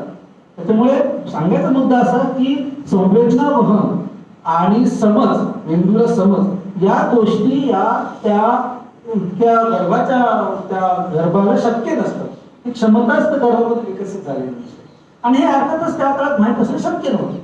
त्याच्यामुळे त्याच्याबद्दल त्या कल्पना त्या काळात लोक मांडत होते, काय असेल ते असेल. पण आता ते असं मांडणं की त्याच्यातून काहीतरी गर्भामध्ये फरक पडतो. म्हणजे काय होतं, आता काही लोक असं स्युडोसायन्स आपण म्हणतात की बाबा ते त्यांनी फोटो काढलेले आहेत, अतिशय सेन्सिटिव्ह इन्स्ट्रुमेंटने मोजलेलं आहे की गर्भाला काय आपण ऍक्च्युली काय त्याच्यामध्ये आपल्याला प्रतिक्रिया आणि प्रतिसादमध्ये फरक करायला लागते. प्रतिक्रिया इव्हन अमिबा वगैरे सुद्धा प्रतिक्रिया देतात, काय वाईट टाकण्यामध्ये सुद्धा छोटे जीवाणू हे करतात. परंतु प्रतिसाद ही जी गोष्ट आहे जी एका त्याच्यामध्ये तुमची नर्वस सिस्टीमचा त्यामध्ये काहीतरी तशी शक्यच नसते. त्याच्यामुळे ती प्रतिक्रिया आणि प्रतिसाद बाळाचा आहे त्यामध्ये महत्त्वाचा. पण आवाज आपण म्हटलं की काय अमुक श्लोक म्हटला असं ऐकवलं तर एक लक्षात घेतलं पाहिजे की जो आपलं गर्भाशय आहे त्याचे अगदी शेजारी मोठ्या दोन म्हणजे आपल्याला हृदयरोणी ज्याला म्हणतो, सर्वात मोठी जी ॲओर्टा मुंगी असते आपल्या शरीरामध्ये सर्वात मोठा रक्ताचा पाईप, तर तो तिथून वाहत असतो. नंतर त्याला युटेराइन आर्टरी आणखी 2-3 रक्तवाहिन्या असतात, रक्तवाहिनीचं जाळं असतं आणि त्यातून सतत पल्सेशन जात असतात. आणि जसं आपण एखाद्या नळातून पाणी वाहताना कान लावला, नळ बंद असेल तर काहीच ऐकू येत नाही, कान लावला तर त्याचं आपल्याला काहीतरी ऐकू येतं. तसा तो आवाज सारखा चालूच असतो. आता जणू काही बाळाचा विचार केला तर मोठी डॉल्बी तिथे लावलेली आहे, अशा प्रकारचा तो आवाज असतो. आणि त्या बाईने काय बारीकसं गुणगुणलं, काय उच्चार केला की आणखी काय ऐकलं तर त्या बिचारा बाळाकडे पोहोचणं शक्य नसतं त्या गोंगाटाला. त्याच्यामुळे ज्या गोष्टी शक्यच नाही त्या गोष्टीचा काहीतरी फार चांगला परिणाम होतो. हे काही म्हणणं दावा करणे चुकीचं आहे. आणखी आपल्याला लक्षात ठेवलं पाहिजे की त्या काळात जे विज्ञान होतं आरोग्यशास्त्रामध्ये, आयुर्विज्ञान नंतर बोलतो की ते प्राथमिक विज्ञान होतं, आधुनिक विज्ञान नव्हतं, ते विकसित विज्ञान होतं, विज्ञान होतं. त्याच्याकडे आपण नंतर येऊया. परंतु त्याच्यामध्ये साध्या साध्या गोष्टी माहीत नव्हत्या आणि जगात कोणालाच माहीत नव्हतं. म्हणजे कसं आहे की उदाहरणार्थ तुम्ही जर आयुर्वेदिक टेक्स्ट जर बघितली तर त्याच्यामध्ये मासिक पाळीच्या पहिल्या दिवशी समागम केला तर आणि गर्भ झाला तर नवरा मरतो. मासिक पाळीच्या दुसऱ्या दिवशी समागम केला तर ते मूल मरतं गर्भधारणा झाल्यानंतर. नंतर समदिवशी जर समागम केला तर मुलगा होतो, विषमदिनी केला तर मुलगी होती. अशा प्रकारच्या कल्पना त्याच्यामध्ये मांडलेल्या आहेत. आणि आपल्याला सगळ्यांना माहिती आहे की जे काही सायकल असते मासिक पाळी त्यातले मधले 3-4 दिवसच बाई ही फर्टाईल असते, त्याच दिवसामध्ये गर्भधारण होऊ शकते. मासिक पाळीमध्ये गर्भधारणाचा प्रश्नच येतो. पण त्या काळात माहीत नव्हतं, त्या लोकांची काही कल्पना नव्हतं, त्या मांडल्या होत्या, ठीक आहे. त्यामुळे बेसिकली इथे काहीच आपल्याला काळात जगात कोणालाच माहित नव्हतं, भारतातली जगात कोणालाच त्या काळात माहित नव्हतं. अशा गोष्टी माहीत होत्या असा दावा करणे, त्याच्या आधारे काही दावा करणे याला आपण छद्म विज्ञानाचा दावा करतात असं आपल्याला त्याच्यामध्ये थोडंसं बघावं लागेल असं मला. आणि मात्र मी परत एकदा म्हणेन की ह्याचा अर्थ असा नाही की आयुर्वेद हे ब्रह्म विज्ञान आहे किंवा छद्म विज्ञान आहे. एक लक्षात घेतलं पाहिजे की ते प्राचीन विज्ञान आणि आधुनिक विज्ञान आणि प्राचीन विज्ञान ह्याच्यामध्ये सीमारेषा जर आखायची म्हणजे ठरवली पाहिजे की आधुनिक विज्ञानामध्ये भौतिकवाद म्हणजे आहे ते वस्तू जग हे स्वतःच्या गतीने चालतं, हे धुळीत असतं. तो फिजिक्सचा रिसर्च करणारा माणसाचा देवावर गाढ विश्वास असेल, पण जेव्हा तो फिजिक्सचा अभ्यास करतो, फिजिक्स मधले प्रयोग करतो, रसायनशास्त्राचे प्रयोग करतो, त्याच्यामध्ये काहीतरी दैवी शक्तीच्या आधारे हे काहीतरी चाललेलं असं तो गृहीतच धरू शकत नाही, फक्त विज्ञानाचा अभ्यासच होतो. त्याच्यामुळे आधुनिक विज्ञानामध्ये प्रत्यक्ष विज्ञानाची प्रॅक्टिस करताना भौतिकवादी भूमिका त्यांची असतेच असते. त्यांना मान्य असो नसो, त्यांना माहीत असो नसो, ते आधुनिक भौतिकवादी फ्रेमवर्क मध्येच काम करतात. तसं प्राचीन विज्ञानाचं नव्हतं. ते विज्ञान जरी असलं, आपण विज्ञानाची वेगळी व्याख्या बघू शकतो, तर त्याच्यामध्ये दैववाद, अतिनैसर्गिक शक्ती आणि तथ्या भौतिक जग याच्यातल्या नियमांमध्ये त्यांच्या ह्याच्यामध्ये सरमिसळ होते, सगळं जगभर होतं. ह्याचा अर्थ असं नाही की ते छद्म विज्ञान आहे. त्याच्यामध्ये आपण असं म्हणून ते प्राचीन विज्ञान होतं. म्हणजे उदाहरण तुम्ही आयुर्वेदात जर बघितलं तर आदिवासींकडून आलेलं झाडपाल्याचं विज्ञान जे काही प्राथमिक विज्ञान असेल, आपल्या शेतकरी परंपरेतून आलेल्या झाडपाल्याचा उपयोग किंवा निघणारे ऑब्झर्वेशन्स करून केलेल्या गोष्टी अशा ऑब्झर्वेशनच्या आधारे, प्रयोगाच्या आधारे, तर्काच्या आधारे अतिशय विलक्षण बुद्धिमान माणसं होती भारतात, इतर जगा इतकीच होती. ते आता ऐतिहासिक पिरियडमध्ये होता. तर त्यांनी जे काही सांगितलं मांडलं आज सुद्धा काही मध्ये व्हॅलिड आहे. तर ते एका बाजूला, आणि त्याच्याबरोबर जी सरमिसळ होती काही अवैज्ञानिक गोष्टींची ज्याला ते देवाचा आधार समजत होते, याच्यामध्ये आपण गलजत करता का. आणि म्हणून मला असं वाटतं की असं कोणीच म्हणणार नाही माझ्यासारखं माणूस की आयुर्वेद म्हणजे काय छद्मविज्ञान आहे, ते विज्ञानच नाही असं नाही. आधुनिक विज्ञान फक्त विज्ञान नव्हे, प्राचीन विज्ञान हे विज्ञान सुद्धा होतं आणि आधुनिक विज्ञान सुद्धा हे विज्ञानच आहे. पण मुख्य मला असं म्हणायचंय की आपल्याला मग आधुनिक जगामध्ये छद्मविज्ञान आहे का नाही, तर आहे. आणि ते आपल्याला माहिती आहे. म्हणजे रेकी तुम्ही घ्या, क्रोमोथेरपी घ्या, किंवा फ्लॉवर थेरपी घ्या, किंवा मॅग्नेट थेरपी घ्या, अशा सगळ्या ज्या गोष्टी मग क्लेम केल्या जातात. एक प्रश्न संपत आला तर अशा ज्या सगळ्या गोष्टी क्लेम केल्या जातात ते आधुनिक आहेत बघा. ते पूर्वीच्या काळामध्ये नव्हते. त्याला परंपरा नाही. जसे आयुर्वेदाला परंपरा आहे किंवा आपल्या युनानी सिस्टीमला परंपरा आहे, तसं त्याला काही परंपरा नाही, आधुनिक आहे. आणि त्याला ते छद्मविज्ञान आहे. कारण काय, नंबर एक, जे आपण पदार्थ विज्ञान शास्त्र ही सगळी जी आधुनिक शास्त्र आहे त्या शास्त्रांमध्ये जे तथ्य आणि संकल्पना आहे त्याच्या जोरावर ते टिकत नाही. शब्द वापरतात पण तुम्ही ते कन्सिस्टंटली वापरायचे ठरवले तर ते टिकत नाही. नंबर दोन, एखादी गोष्ट सत्य आहे का असत्य आहे हे सांगण्याचे जे वैज्ञानिक निकष आहेत आपले, एक्सपेरिमेंटेशन असेल, आमच्या मेडिकल सायन्स मध्ये डबल ब्लाइंड लीगल ट्रॅक असं नाव एक प्रकार असतो. अशी सगळ्या जगभर मान्य झालेली पद्धत आहे. ती पद्धत ते काही वापरण्याचा काही प्रश्न त्याच्यामध्ये येत नाही. असं जेव्हा असतं म्हणजे लक्षात घ्या की औषध कंपन्या म्हणजे त्याला आपण असं म्हणू की ते छद्मविज्ञान. आता त्याच्यामध्ये होमिओपॅथी किंवा ॲक्युप्रेशर हे छद्मविज्ञान आहे की नाही हा वादाचा मुद्दा आहे. तर मी सध्या आपल्याला वेळच कमी असल्यामुळे त्याच्यामध्ये जात नाही. पण आपल्याला जर त्याच्यावर चर्चा करायची असेल तर मला वाटतं हे दोन क्रायटेरिया मी तरी मानेन की नंबर एक, वस्तू जे काय आहे त्याच्याबद्दलचे जे त्या विज्ञानामध्ये सांगितलेले जे सत्य आहे, त्याची पद्धत आहे, ती त्या पद्धतीला ते उतरते की नाही, आणि एखादी गोष्ट सत्य किंवा असत्य योग व्हॅलिड इनव्हॅलिड आहे की नाही ह्याच्याबद्दलची वैज्ञानिक त्या क्षेत्रातली जी पद्धती आहे ती पद्धती ते वापरतात की नाही मान्य आहे की नाही ह्याच्या आधारे. आणि औषध कंपन्यांचं कसं होतं की त्यांना पद्धती मान्य असते पण ती पद्धती कन्सिस्टंटली वापरायला गेलं की ते कुठे ठरतात, पण ते अर्धवट वापरून दावे करतात. हे लक्षात की आधुनिक विज्ञानाचा पाया मान्य करून ती काही गुणात वापरून अर्धवट खरे मोठे दावे करतात. आणि ते जास्त मोठी वाईट इंडस्ट्री. म्हणजे मला असं नाही म्हणायचं की छद्मविज्ञान किंवा हे रेकी फिकी हे काही फार मोठी इंडस्ट्री नाही, परंतु आमच्या क्षेत्रामध्ये जे डॉमिनंट इंडस्ट्री आहे मेडिकल इंडस्ट्रियल कॉम्प्लेक्स ही जास्त सामाजिकदृष्ट्या वाईट आहे. पण त्याला आम्ही छद्मविज्ञान म्हणणार नाही. तो विज्ञानाचा दुरुपयोगपणा किंवा मुद्दामून केलेल्या गोष्टी असं काम करतो. आय थिंक म्हणजे मला असं वाटतं हे छद्मविज्ञानाचं एक हे म्हणता येईल ट्रेडमार्क की थोडी माहिती त्याची खरी आणि मग त्याच्यात त्याला काहीतरी आवरण हे असं कारण त्याने ते जास्त डेंजरस होत आहे. म्हणजे ॲस्ट्रॉलॉजीच्या बाबतीत ते खरं नाही आहे, पूर्णच बराचसा हे आहे. अजून एक असाच थोडा मॉडर्न छद्मविज्ञानातला प्रश्न डॉक्टर कर्वे यांच्यासाठी. काही दिवसापूर्वी वर्तमानपत्रात असं वाचण्यात आलं की माणसांच्या श्वसनातून जो कार्बन डायऑक्साईड निघतो त्यामुळे हवामान बदल होतोय आणि जास्त लोकसंख्या हे हवामान बदलाचं कारण आहे. ह्याला कसं उत्तर द्यायचं? आणि हे म्हणजे एका प्रतिष्ठित वर्तमानपत्रात हवामान बदल याच्यावरती एक मालिका चालवली गेली, त्याच्यामध्ये अशा स्वरूपाचा लेख आलेला होता. हा एक राजकीय हेतूनी पसरवलेला गैरसमज आहे. पहिलं मी आधी ह्या मुद्द्याबद्दल बोलते.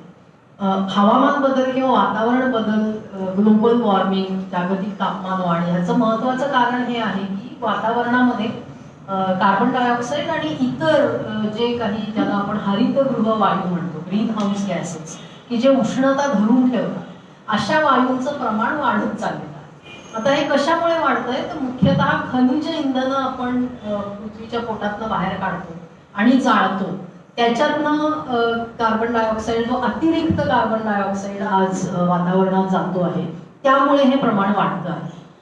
श्वसनामध्ये जो कार्बन डायऑक्साईड बाहेर टाकला जातो आहे तो नैसर्गिक जे कार्बनचं चक्र आहे, जे कार्बनचं जैविक चक्र आहे त्याचा भाग आहे.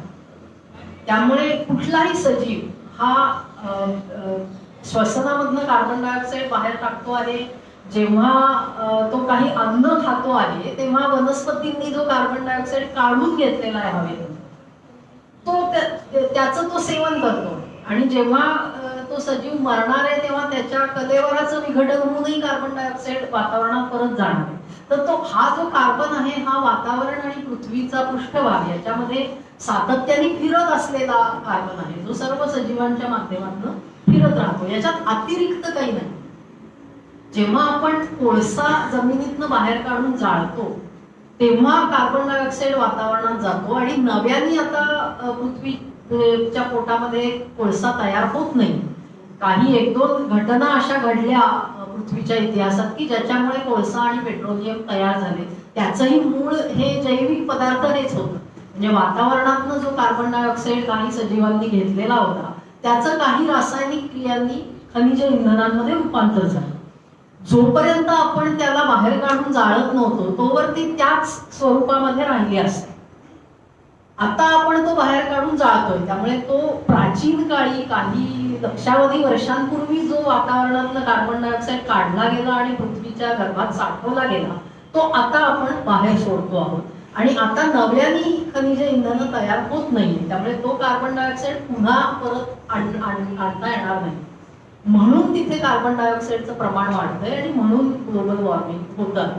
आता हे जर आपण मान्य केलं, हे वैज्ञानिक तथ्य आहे, हे मान्य केलं तर मग आज जो क्लायमेट चेंजचे परिणाम आपल्याला दिसत आहेत त्याची जबाबदारी कुणावर येते? जे खनिज इंधनांचा जास्त वापर करतात त्यांच्यावरती ती जबाबदारी येते. याचा अर्थ जगातल्या ज्या देशांमध्ये औद्योगिकरण झालं, यांत्रिकीकरण झालं आणि गेल्या 300 वर्षामध्ये सर्वात जास्त खनिज इंधनांचा ज्यांनी वापर केला त्यांचं हे पाप आहे जे आता आपल्याला सगळ्यांना भोगावं लागतं आहे. तर ह्याला काउंटर करण्यासाठी असा युक्तिवाद केला जातो की माणसांच्या श्वसनातूनही बाहेर पडतोच की कार्बन डायऑक्साईड. मग जगाच्या ज्या भागामध्ये जास्त माणसं आहेत त्यांनाही जबाबदार धरलं पाहिजे.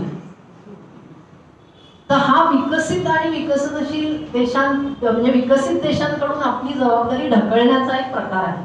आणि ज्याच्यासाठी पुन्हा एकदा वैज्ञानिक भाषेचा वापर केला जातोय. म्हणजे यातलं वैज्ञानिक तथ्य एकच आहे की कार्बन डायऑक्साईड हा उष्णता धरून ठेवणारा वायू आहे आणि क्लायमेट चेंज मध्ये त्याची काहीतरी भूमिका आहे. पण म्हणून जिथून कुठून कार्बन डायऑक्साईड बाहेर पडतो ते सगळे स्रोत क्लायमेट चेंजला जबाबदार आहेत असं होत नाही. जे कार्बन चक्राचा भाग आहे त्यांचा याच्यामध्ये काहीही संबंध नाही. त्यामुळे हा एक म्हणजे याला जन्मविज्ञानही म्हणता येईल, विज्ञानाचा दुरुपयोगही म्हणता येईल की क्लायमेट चेंजचं जे राजकारण आहे जागतिक पातळीवरचं त्याच्यामध्ये कुठेतरी एक शंका निर्माण करण्यासाठी म्हणून हा एक असा युक्तिवाद केला जातो. तर त्याचा म्हणजे राजकीय हेतूने प्रेरित होऊन केलेली ही मुद्दाम वैज्ञानिक तथ्याची मोडतोड आहे असं आपण याला म्हणू शकतो. वेळेचं कसं आहे आपल्याला एक प्रश्नातून घेऊ का? एक प्रश्न घेऊ एक प्रश्न आता मग लोखंडवाला आपल्याकडे एप्रिलमध्ये एक सूर्यग्रहण दिसलं आणि हा एकदम जिव्हाळ्याचा विषय म्हणून घेतलीये. नोव्हेंबरमध्ये पुन्हा दिसणार आहे आणि त्या सुमारास पुन्हा माध्यमांमध्ये सर्व चर्चा सुरू होईल की आता ग्रहणाच्या वेळी काही किरण विशिष्ट प्रकारचे येतात त्यांनी ते आपल्याला हानिकारक असतात किंवा काही जीवाणूंची उत्पत्ती होते तेव्हा सावधगिरी बाळगून राहावं, घरातच राहावं, गर्भात स्त्रियांना पुन्हा हे आहे चाकूचा वापर टाळा वगैरे वगैरे. तर कसं हे कसं म्हणजे हे सगळं चुकीचं आहे याच्यापेक्षा सुद्धा हे याच्यासाठी काउंटर कसं करायचं आहे हे या प्रकारचं नॅरेटिव्ह?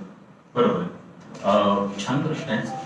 बेसिकली याच्यातलं आपण ग्रहण बघायला गेलं ना ते जागतिक किंवा ग्रह लेवलवर हा सावल्यांचा खेळ आहे साधा.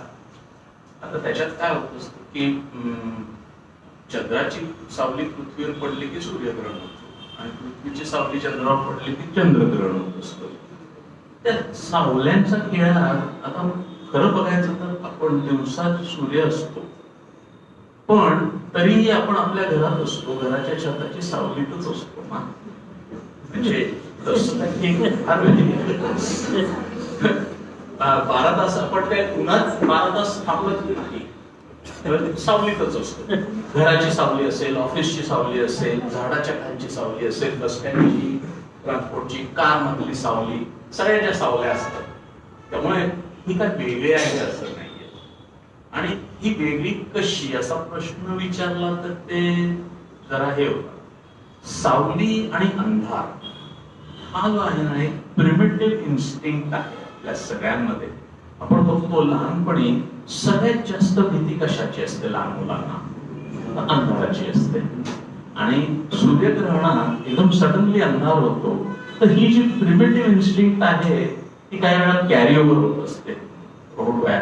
लहान मुलांना भीती असते, पण मोठेपणे असं लक्षात येतं टीनेज क्रॉस करून झाले की तसं काही नसतं, पलंगाच्या खाली बागुलपुरा नसतो.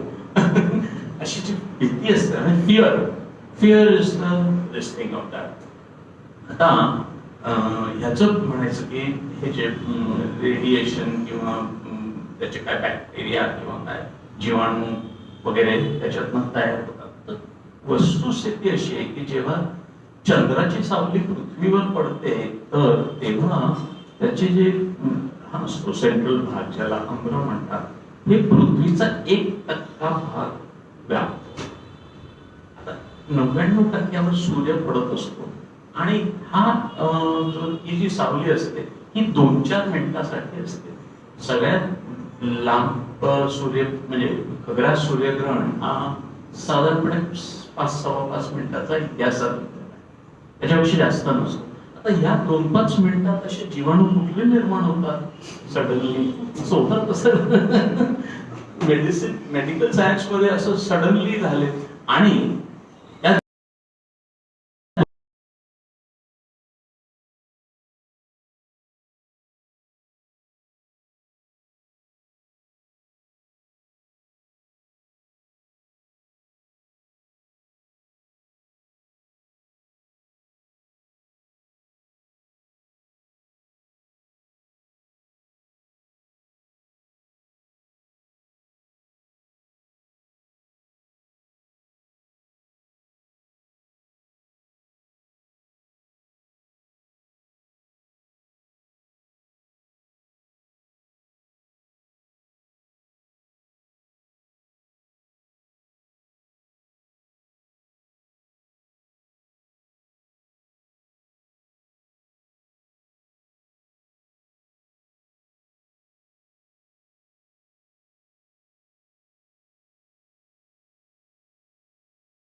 विज्ञान हे ह्याच्यावर आधारित आहे, एव्हिडन्स, प्रूफ, आणि हे सगळ्या प्रोसेसवर अवलंबून आहे.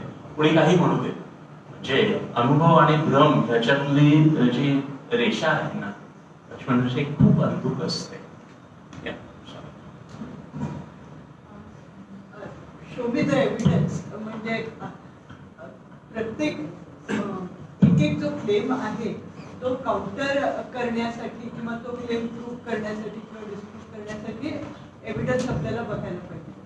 पण सध्या आणि विशेषतः सोशल मीडियाच्या माध्यमामुळे व्हॉट्सॲप आणि इतर तर इन्फॉर्मेशन ओव्हरलोड हा झालेला आहे आणि अनेक तऱ्हेचे मेसेजेस दिवसभर चालू असतात. तर ह्या प्रत्येकाला आपण वैज्ञानिक निकष आणि एव्हरी इंडिव्हिज्युअल म्हणजे टेस्ट करणं अजिबातच शक्य नाही. पण काही म्हणजे कुठल्या तऱ्हेने तो मेसेज दिलेला आहे, म्हणजे उदाहरणार्थ एक मीडियम असं आहे की सम व्हिडिओ आणि विथ नो त्याला पुढे काही नाही मागे काही नाही, some video without any context is given किंवा some information without any source, म्हणजे तो कुठून आलेला आहे काही कशाचा कुठे पत्ता नाही. तर मला असं वाटतं की ही सेन्सिटिव्हिटी डेव्हलप करणं हे सगळ्यात महत्त्वाचं आहे की तुम्ही इंडिव्हिज्युअल क्लेम हे तुम्ही टेस्ट करता तेवढं तुम्हाला नॉलेज नाही आहे, कुठल्याही माणसाला नॉलेज नाही आहे, कुठल्याही सायंटिस्टलाही तेवढं नॉलेज नाही आहे की तुम्ही सांगू शकता. आपल्या फील्डच्या व्यतिरिक्त आपल्याला काहीच माहिती नसतं. पण ज्या तऱ्हेने आपल्याकडे जी माहिती येत आहे त्याच्यात काहीतरी गोलमाल आहे, कारण ह्याच्यात काही सोर्स दिलेला नाही आहे किंवा काही even who has sed it हे ते म्हणजे ओनरशिप क्लेम करायला कोणी नाही. तर अशा तऱ्हेच्या गोष्टी मला वाटतं जास्त. तुमचं म्हणणं खूपच मुद्देसूद आहे. म्हणून नॅशनल सायन्स टेम्पर डे ह्याचं घोषवाक्य काय आहे? आस्क व्हाय. प्रश्न विचार. प्रश्न विचारले की समोरचा हेतू, मग तुला जर पटलं ना, तो म्हणतो मला माहिती नाही. पण माहिती नाहीये तर का खोटं पसरवतोय असं आपल्याला क्रॉस क्वेश्चनिंग करता येईल. हा एक पैलू आहे. इन्फॉर्मेशनचा ओव्हरलोड झाला. पण प्रश्न विचारत राहायचं. 10 पैकी 10 चुकीचे मेसेजेस आलेत ना, तर एकाला प्रश्न विचारा, हरकत नाहीये. पुढच्या वेळेस तर सावध होतो. सर काही काही वेळा मला वाटतं की आपण स्वतःलाही प्रश्न विचारायचे विसरतो, त्यामुळे आपण इतरांना प्रश्न विचारायला दजावत नाही. एक नाही शेवटचा प्रश्न ते एकच, म्हणजे हा प्रश्न आम्हालाही बरेचदा येतो, विशेषतः व्हॉट्सअपवरनं गोष्टी येतात. तर त्याच्यामध्ये एक आम्ही करतो की आता जसं तुम्ही म्हणालात की यात कुठलाही रेफरन्स नाहीये किंवा थोडंसं क्रॉस चेक केलं काही मुद्दे घेऊन तर आपल्याला कुणीतरी फॅक्ट चेक केलेलं दिसतं की हे कसं चुकीचं आहे वगैरे. हे शेअर करून आम्ही त्याच्या पुढे एक पाऊल जाऊन, म्हणजे आम्ही काही ग्रुप्स चालवतो सिटीजन्स अवेअरनेससाठी, त्याच्यात आम्ही अनुभव घेते. ज्यांनी तो मेसेज दिलेला आहे त्याला आम्ही अशी विनंती करतो की तुला हा मेसेज ज्याच्याकडनं आला त्याला तू ही माहिती दे, आणि जर ती व्यक्ती पुन्हा पुन्हा तुला असे मेसेजेस पाठवत राहत असेल तर तू त्याला ब्लॉक कर. कारण कुठेतरी ही जी व्हायरल मेसेजेस करण्याची जी प्रक्रिया आहे त्याला आडकाठी करण्यासाठी आपल्याला कुठेतरी त्याला बांध घालावा लागतो. हे जास्ती महत्वाचं आहे प्रत्येकाला प्रोट्यूट करत राहण्यापेक्षा. तर ज्या अकाउंट्स मधनं तुम्हाला सातत्याने अशा प्रकारचे मेसेजेस येत आहे, काही त्याला समजावून बघण्याचा प्रयत्न करा, नाहीतर सरळ ब्लॉक करा. हाच एक पर्याय आहे. शेवटचा एक प्रश्न घेऊया. प्रश्न नाही आहे, पण एक महत्वाची गोष्ट बघा याच्यात आलेली आहे, पण ते निकष म्हणून आलेली नाही. आइन्स्टाईनने 1932 का 34 साली एक भाषण दिलं की प्राचीन विज्ञान आणि मॉडर्न विज्ञान, आधुनिक विज्ञान त्यात फरक आहे. तर त्यात एक मुद्दा असा आहे की अज्ञान मान्य करणे व्यक्तिगत पातळीवर आणि ह्युमॅनिटी ॲज सच हेही मान्य करणं. आणि इथे अनेक वेळेला अनेक इगो सुद्धा माणसाचे ऑपरेट होतात. समजा मी काहीतरी कुठेतरी शास्त्रज्ञ आहे आणि मला काहीतरी विचार नाही, मला माहित नाही, हे मान्य करणं अवघड जातं. शिक्षकांनाही मान्य करणं अवघड जातं. सायंटिस्ट पण माणसं असतात, त्यांनाही आणि संबंध ह्युमॅनिटीला माहीत नाहीये. पण आज जसं भाषण हे करताना मगाशी मनोजने सांगितलं की या गोष्टी पूर्वी माहीत नव्हत्या, माणसालाच माहीत नव्हत्या, कुठल्याही माणसाला. हे मान्य करणे खूप महत्वाचं आहे. आणि जे छद्म विज्ञान आहे ते कधीही व्यक्तिगत पातळीवरचे किंवा कुठलंही अज्ञान मान्य करत नाहीत. आणि म्हणून आमचं विज्ञान मग मला अमक्या वेदात सापडलं, मी वाचलं तो वेद असं व्हायला. तर आपण इथे जागरूक राहायला पाहिजे की ही सगळी ट्रॅडिशन जे काही सायन्स म्हणून म्हटलं जातं ते लोक हे पाळतात का, की अज्ञान असेल तर अज्ञान आहे हे मान्य करा, त्यात काही तुमचा अपमान नाही आहे. सर्वात महत्वाचा मुद्दा आपण लक्षात घ्यायला पाहिजे. दाभोळकरांनी सुद्धा अज्ञानाचा उल्लेख केला, पण अज्ञान मान्य करणं हे चांगला मुद्दा. मी थोडा शेवटी एक मुद्दा म्हणतो की अशा प्रकारचे प्रश्न जे विचारले जातात ना, त्याच्यामध्ये आपलं असं जनरल असू नये की आपण काहीतरी विचित्र करून तज्ञ लोकांना विचारू, रवेने विचारू, लोखंडवालांना विचारू, आणखी कोणाला विचारू. मला वाटतं की आपण सगळ्यांनी तुम्ही ऑलरेडी करत असाल की मी मगाशी म्हटलं की प्रश्न विचारा, एव्हिडन्स काय आहे का, कशामध्ये छापून आलेलं आहे, नेमका अर्थ काय, असे ते प्रश्न विचारले तर त्याला तज्ञांची गरज नाही असं मला म्हणायचं.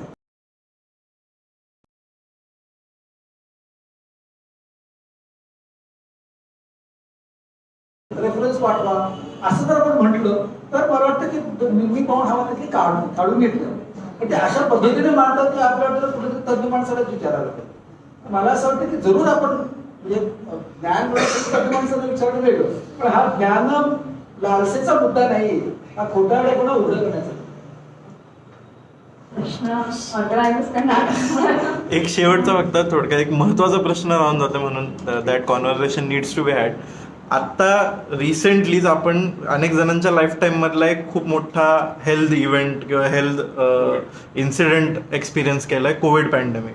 सो त्यानंतर वॅक्सिनचं डेव्हलपमेंट आणि या सगळ्यानंतर एक वॅक्सिन हेजिटन्सी खूप पाहायला मिळाली. अनेक ठिकाणी वॅक्सिनचे काही साईड इफेक्ट्स आहेत का असं मग बरंच, आणि इव्हन प्रोग्रेसिव्ह मुवमेंटमधल्या अनेक जणांनी एक भूमिका घेतली. जसं तुम्ही एक शब्द वापरला मेडिको इंडस्ट्रियल कॉम्प्लेक्स. सो हे जे एक इंडस्ट्रियलाइज्ड मेडिसिन आणि रिसर्च आहे आणि त्याच्या अपोजिट एक लोकविज्ञान या पद्धतीनं बघण्याचा दृष्टिकोन आहे. सो हा डायलॉग कसा पुढं जायला हवा या कॉन्टेक्स्टमध्ये, स्पेशली पॅन्डेमिक आणि वॅक्सिनेशनच्या. मला अगदी योग्य प्रश्न असं मला वाटतं. आणि मला असं वाटतं तुम्ही सुद्धा करा की एस्टॅब्लिशमेंट मेडिसिन आमच्यातली हे लोकांपर्यंत नीट समजून सांगणं हे आम्ही म्हणजे ऍज अन एस्टॅब्लिशमेंट केले. नंबर दुसरं म्हणजे इथं मेडिकल सायन्समध्ये म्हणजे जर्नल्समध्ये वगैरे बरोबर 90% योग्य पद्धतीचं चुकीचं जरी असलं तरी त्यात गोवा पाहिजे ना असं फार कमी असतं.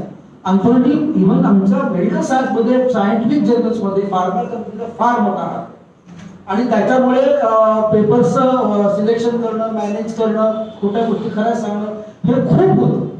तर झालं नाही काय की निदान मेडिसिनमध्ये एस्टॅब्लिशमेंट सायन्स ज्याला म्हणून जे 50 वर्षापूर्वी आपण त्या मानाने मेडिकल कॉम्प्लेक्स कमी होता तो खूप वाढलेला आहे. वॅक्सिन बद्दल मी आता वेळ मिळाला आपण बोलूया, पण खरंच अर्धवट सत्य पूर्ण सत्य म्हणून सांगणं, त्याचे जे साईड इफेक्ट्स आहेत ते लपवून ठेवणं, त्यात सरकार खूप मोठा रोल असतो. अशा खूप गोष्टी चालतात आणि त्याच्यामुळे म्हणजे आपण त्याला म्हणतो की विज्ञाना विचारा कुठल्याच जर्नल भेटलं घात, पण ते जर्नल सुद्धा काही म्हणत त्यातले काय. आणि हे सगळं मी म्हणत नाहीये, जगातल्या सर्वोत्तम जर्नल्स वेगवेगळ्या इंटरेस्टने सांगितले, ज्यांनी 20-20 वर्ष काम केलेलं आहे की बरेचसे जर्नल्स आमच्या ह्याच्यातली त्यांचं म्हणजे PM जे असेल आणखी लॅन्सेट असेल की ह्याच्यावर फार मोठा मेडिकल रिसर्च कॉम्प्लेक्सचा वाढता प्रभाव आहे आणि फार अवघड झालेलं आम्हाला काम करणं फार मोठे प्रभाव. आणि अनेक गोष्टी ज्या आम्ही आज मांडतो त्या अजून एक वर्षामध्ये चुकीच्या पद्धतीने वेगळ्या पद्धतीने. त्यामुळे तुमचं मत अगदी बरोबर आहे की एक तर आपण लोकांपर्यंत पोहोचू शकलो नाही, हे तरी खरं असलं काही गोष्टी इतक्या कॉम्प्लिकेटेड आहेत की तुम्ही सांगितलं मला निम्मच कळालं तर सांगायचं म्हणजे इतकं काही अवघड असतं. पण more than that establishment scientific establishment science वेगळी एस्टॅब्लिशमेंट आहे. या सायंटिफिक एस्टॅब्लिशमेंट्स या सत्ता आणि पैशाच्या सगळ्या आसाभोवती फिरतात आणि त्याच्यामुळे आपल्याला आपल्यासारख्या लोकांना ते अवघड झालं. त्याच्यामुळे तुम्ही म्हटलेली कल्पना म्हणजे मला मुद्दा पडतो यांचं काय असतं. आपण मला ह्याच्या संदर्भात सर वेळ एकच दोन सेंटेन्सेस सांगायचे की हा प्रॉब्लेम नुसता ह्याच्याच नाहीये मेडिकल सायन्स मध्ये, इंजिनिअरिंग मध्ये सुद्धा आहे. Engineering for what? Engineering for people और engineering for the richer class, हेही विचार करायचे. या आय थिंक स्टॉप केलं.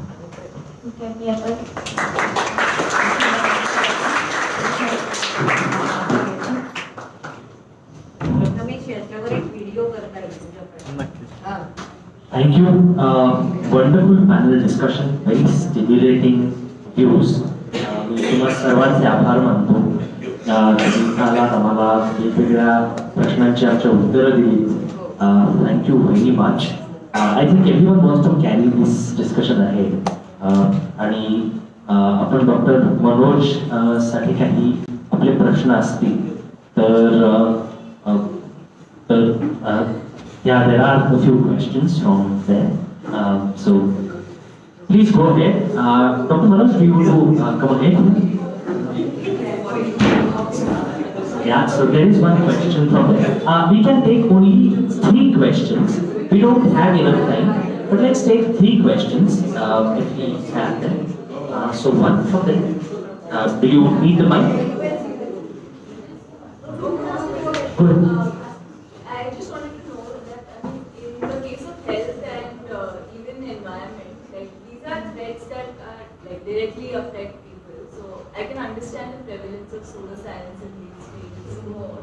But why does it exist in a field like astrophysics? Is it purely and only because it's so inaccessible as a field of knowledge? Sorry, so why does it exist? What?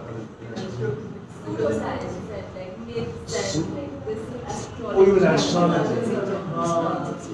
I mean, that's a social question, and it's not specific to astrophysics.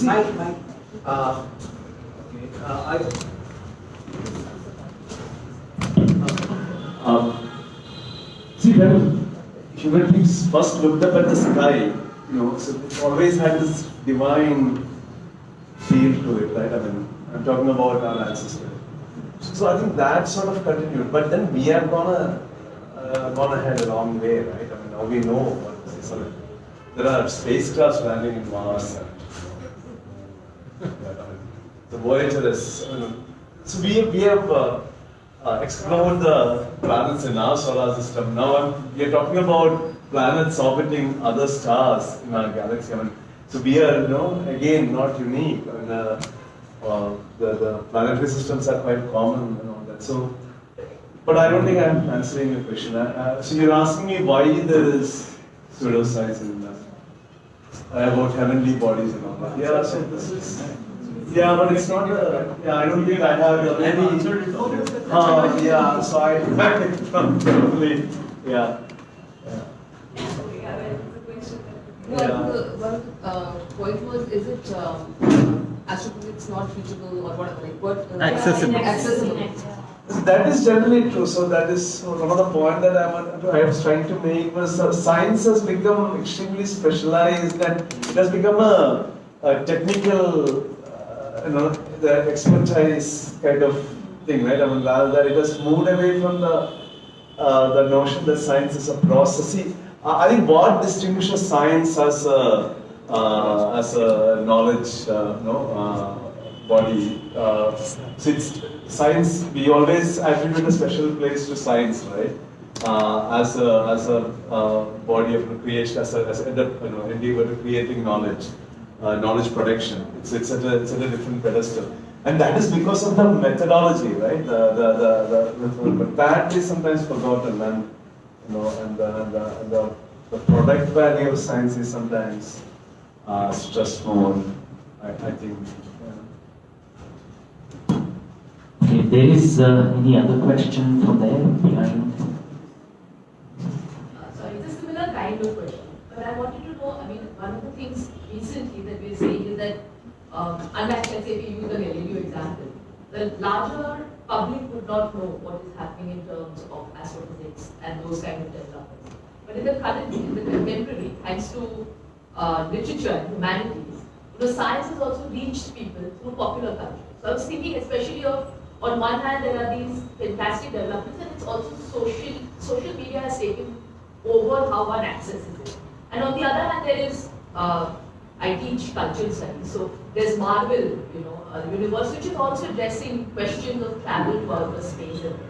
In what way do you think has that impacted the kind of people who are coming into science? Has that impacted the way in which they're thinking about science? And is that also related to some of these? Yeah, I think to some extent, yes. I think if you look at some of our, let's talk about India, some of the elite institutes, the composition of people who used to do research, let's say 30 years ago, is very different from what it is now. So that is happening to some extent, but see, scientists don't critique science as much, I think. So you probably would know from cultural studies. So there are a lot of criticism of science, even from various other disciplines, right? The science studies, whether it's cultural studies or feminist studies or something. So, but this is not really discussed. So there is also this notion that science is some superior form of knowledge production. But even if it is because of the method, and that is often and a scientific temper. So that is sometimes forgotten. So I'm saying this being part of the discussion because I'm very much. With science. Even in schools, we learn only the product. Yeah, but I remember earlier there used to be science. I'm talking about lower primary, middle school. The science textbooks are titled "Science is Doing." So I remember growing up in Kerala, some of the textbooks the title "Science is Doing." So they threw experiments. So yeah, there have been this. Yeah, but you're right. I think the way it is taught also. Yeah, it's probably on the right way. Yeah. But the cycle process against product is so wonderful because that is precisely the excitement about science. That it's a process, not that something that you can give you at the end. Yeah. I think that is the essence of science, right? I mean, that is why we attribute this certain privilege to science. It's about this process on several counts, right? One is a process or the scientific method. That's a basic. That's at the heart of science. And then it's a human process, and it's a human endeavor, and that something, and it's also a historical process. I was trying to talk about as a single story, so that's whether you do science or social sciences. We're all trying to answer this question: how did we get here? These are all part of that answer. I think there is one more question here. Okay, I'll ask. Sure. So you can completely reject my question, but it's just a curious question. Since when we are looking through telescopes, we are like trying to capture light, right? And when we say that we are looking into the past through it, what is exactly happening? How are we capturing that light which has traveled? Are telescopes magic? Are they breaking space-time? No, it's just because of the fact that light travels the fastest in the universe, but that is also a finite speed. So the universe is vast. So the light. So for example, sunlight reaches us. It takes 8 minutes for sunlight to reach us. If sun disappears now, it will take us 8 minutes to know that. So Andromeda galaxy, the closest to us. So it takes 500,000 years for the light to reach us. But the distances are vast, and light travel time is finite. Although it's very fast for our non-practical purposes. So that is why. So when you look at a galaxy which is very far, the light from it that is reaching us is when the galaxy was so young.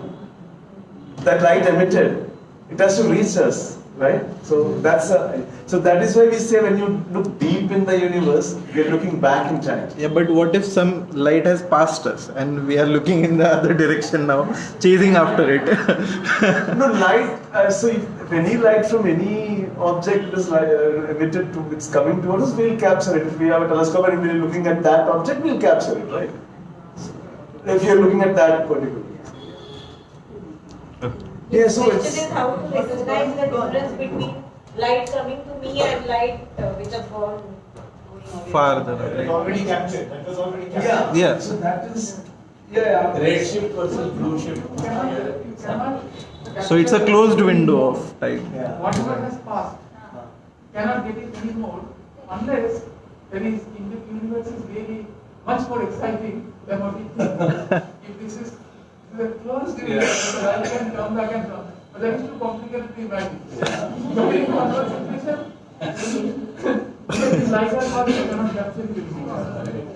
Okay, I think there is one last question. That's it. We can squeeze it in. Just go ahead. So I'm actually in school right now, and I'm interested in studying astrophysics, or at least learning about it more as a field. But I would say for school students, we don't actually have access to, at least to my knowledge, a lot of resources to kind of study and look at this field a bit more. Like there's only so much that like I can learn like through the internet and like learn on my own. But what would you suggest as some resources, or what is a good point to start exploring this field? So like it's blindly looking at websites or So internet is a good source for all this, but see, there are a couple of Indian magazines. Have you heard of Resonance magazine published from Bangalore? So it's a general science magazine. So sometimes you have some astrophysics stories also on that. If you are from Pune, you should visit Ayuka. I mean, they have very strong public outreach. Sanjit is from Ayuka, so he can fill you in more. But yeah, so yeah. But I think, see, astrophysics, if you want to actually work in that area, you need to, so do your course in school and learn. So you need to do what Sanjit, you want to say something? But progressively, when I'm teaching these days, I'm telling the students to follow Wikipedia. Because the Wikipedia articles are really now quite accurate. And there is no reason for, so it's not that Wikipedia will be 100% correct, but then books are also need not be 100% correct, and more importantly, many times books are too complicated because it is written by somebody. So one person or two or few people writing a book. Wikipedia is constantly being updated by people. So if you get into like really complicated things like black hole, etc., Wikipedia somebody has developed a very easy way of presenting things. And it becomes, why would you get into something too complicated if you are not really going to do a deep research in that? So best to get into Wikipedia, that's it. In fact, Wikipedia has grown so much that even for topics on astrophysics, it takes me quite a bit of time to read one full page because there is just too much information. That can be a problem for you. For anyone, that there is simply too much information in Wikipedia rather than the lack of information. Now, but on the other hand, I think Wikipedia articles are written in a certain way that you may be able to figure out for yourself that where to stop and when to move to something else. But that is, I think, that nothing is going to be so perfect. I think at some point you have to take a call like, okay, maybe, I think ideally it would be nice if there was a forum, like for example, Ask an Astronomer type forum, where anyone could ask a question and somebody would redirect. But I don't know if such a thing is possible. So the Astronomical Society of India has such an event. I think once a month they advertise that you can ask an astronomer. So during that 1 hour period, you can just go and ask any question that you want. Yeah, so there are these venues. I suggest you, get in touch with Ayuka and their public outreach. How about at school level, how about taking models and actually using telescope and really observing some things? Because unless there is an experience attached, the progress would not go. So I don't know, there are lots of things going on. I don't understand astrophysics, but at a school level, I think this is what children observe it through telescope. That's more important. Something like that. There are organizations. See, for example, Navandhan here as Vivek and Geeta has been working on it. Now our office is upstairs. Yeah. Yeah. So for your interest, I think the Cognic Zoom exhibition is something which is very interesting and which is being set up upstairs, and you can see many of the objects. Like there are models of to scale, like if you shrink the Earth by 10⁹, then you get the entire nano solar system. So how big is that? So making that and making models, that is what Priya is also talking about. So you can certainly visit our center upstairs after a couple of days. We are really short of time. Yeah. I'm sure there are many other questions. I have a few, but I don't think we have enough time to ask those. I think we can carry on the discussion outside after the program. Please ask people to have tea there. Oh yes, there is, sorry we forgot to announce that there is tea behind. Okay, you can have it, and over we can ask questions as well. But we are reaching towards the end of the program in the next 4-5 minutes. I would just like to invite Vinayak Kadam here to give us a little bit of throw a little bit of light on the programs organized by NSTD. Whatever the programs are lined up, Vinayak Kadam will take us through them, and then we will end the program.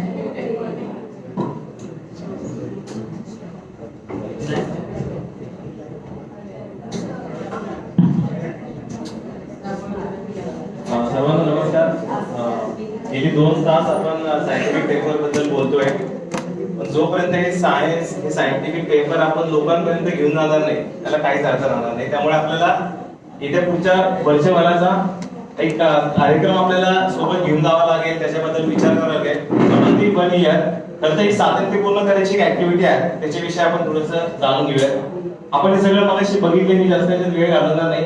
आपल्याला माहिती आहे आपलं एक सामूहिक कर्तव्य आहे वैज्ञानिक दृष्टिकोन जोपासणं, परंतु इतकं खरंच आपण त्याच्याकडे बघतो का, हा एक महत्वाचा प्रश्न आहे. काही अपवाद वगळता, म्हणजे इथे बसलेले काही अपवाद वगळता आपल्याला थोडासा समाजाचा थोडा विचार करावा लागणार आहे की खरंच समाज त्या दृष्टिकोनातून थोडं बघतो का. जसं की आपण म्हटलं की खूप साऱ्या अशा अवैज्ञानिक किंवा सुडो सायन्स बद्दल आपण बोलतोय की अशा अस्वस्थ करणाऱ्या प्रयत्नांमध्ये अशी जाणीवपूर्वक वाढ होताना आपल्याला दिसून येत आहे. हा एक मोठा चॅलेंज आपल्या सगळ्यांसमोर आहे. जनविज्ञान आंदोलन असं मानतं की सायन्सच वेगळं आहे, म्हणजे अगदी स्वयंपाकघरातल्या फोडणीपासून ते अंतरिक्षापर्यंत सायन्सचा वापर, सायन्स इज एव्हरीवेअर. पण खरंच सायन्स त्या लेवलला बोललं जातं का, तर नाही. असं आपल्याला दिसून येतं की ते फक्त वैज्ञानिकांपुरतच कुठेतरी समाजामध्ये ते मर्यादित ठेवलं गेलेलं आहे. तो एक मोठा चॅलेंज आपल्या समोर आहे.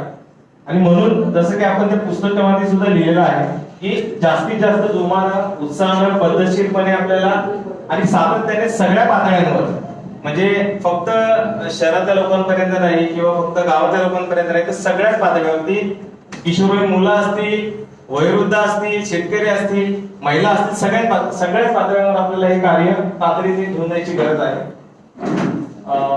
याच्यामध्ये जसं की आपल्या पुस्तकात लिहिलेले आपण वैज्ञानिक दृष्टिकोन हा आपल्याला शाळा, महाविद्यालय असतील, वेगवेगळे एज्युकेशनल इन्स्टिट्यूट असतील, समाजातले विविध समाज घटक असतील, या सगळ्यांच्या याच्यामध्ये खूप महत्वाच्या भूमिका आहेत, कारण त्यांच्या सोबत आपल्याला हे सायन्स वैज्ञानिक दृष्टिकोन घेऊन पुढे जायचं आहे. वर्षभर काही उपक्रम आपल्याला घेता येतील त्याच्याबद्दल आपण थोडीशी चर्चा करूया. एक म्हणजे आपल्याला शाळांमध्ये लोकविज्ञान मेळावे, बालविज्ञान उत्सव हे आपल्याला आयोजित करता येतील. शंतनू आंबेडकरांचं खूप चांगल्या लेखमाला आहे किशोर मासिकातल्या, गीताताई आपल्याला त्या देतीलच. त्याच्यामध्ये आपल्याला मुलांकडून प्रयोग, नाटक आहे, नाटकले आहेत, हे आपल्याला सादर करून घेता येईल. काही गाण्यांच्या माध्यमातून, खेळाच्या माध्यमातून मुलांपर्यंत हे आपल्याला कसं घेऊन जाता येईल हे आपल्याला बघता येईल. त्याच्यामध्ये गाव पातळीवर जसं आपण म्हटलं तसं शहरामध्ये सुद्धा आपल्याला वस्त्यांवर आपल्याला हे उपक्रम घेता येतील. त्यानंतर आपली AIPC ची पुस्तिका आपण नवनिर्मितीने तयार केलेली आहे, विचारा का. तर त्याच्या माध्यमातून आपल्याला काही प्रयोग मुलांपर्यंत घेऊन जाता येईल का शाळांमधून, तो एक छान उपक्रम आपल्याला करता येईल. सध्या हे पुस्तक आपलं इंग्रजी, मराठी, उर्दू आणि कानडी भाषेत ट्रान्सलेट केलेलं आहे. त्याला गरजेप्रमाणे त्या त्या लँग्वेजमध्ये आपल्याला इतर ठिकाणी घेऊन जाता येईल, जमलं तर बोली भाषेत घेऊन जाता येईल आपल्याला. त्यानंतर आपल्याला डॉक्टरांना प्रश्न विचारणे असेल किंवा शास्त्रज्ञांना प्रश्न विचारणे असतील तर असे काही कार्यक्रम आपल्याला येत्या काळामध्ये आयोजित करता येईल का ते बघता येईल. काही विज्ञान क्षेत्रात काम करणाऱ्या व्यक्तींच्या आपल्याला मुलाखती घेता येईल का, त्यासाठीची चर्चासत्र असतील, विज्ञान गप्पांचे कार्यक्रम आपल्याला आयोजित करता येतील का सोसायट्यांमध्ये, गाव पातळीवर, शाळांमध्ये, कॉलेजेसमध्ये, तो एक आपल्याला उपक्रम करता येईल.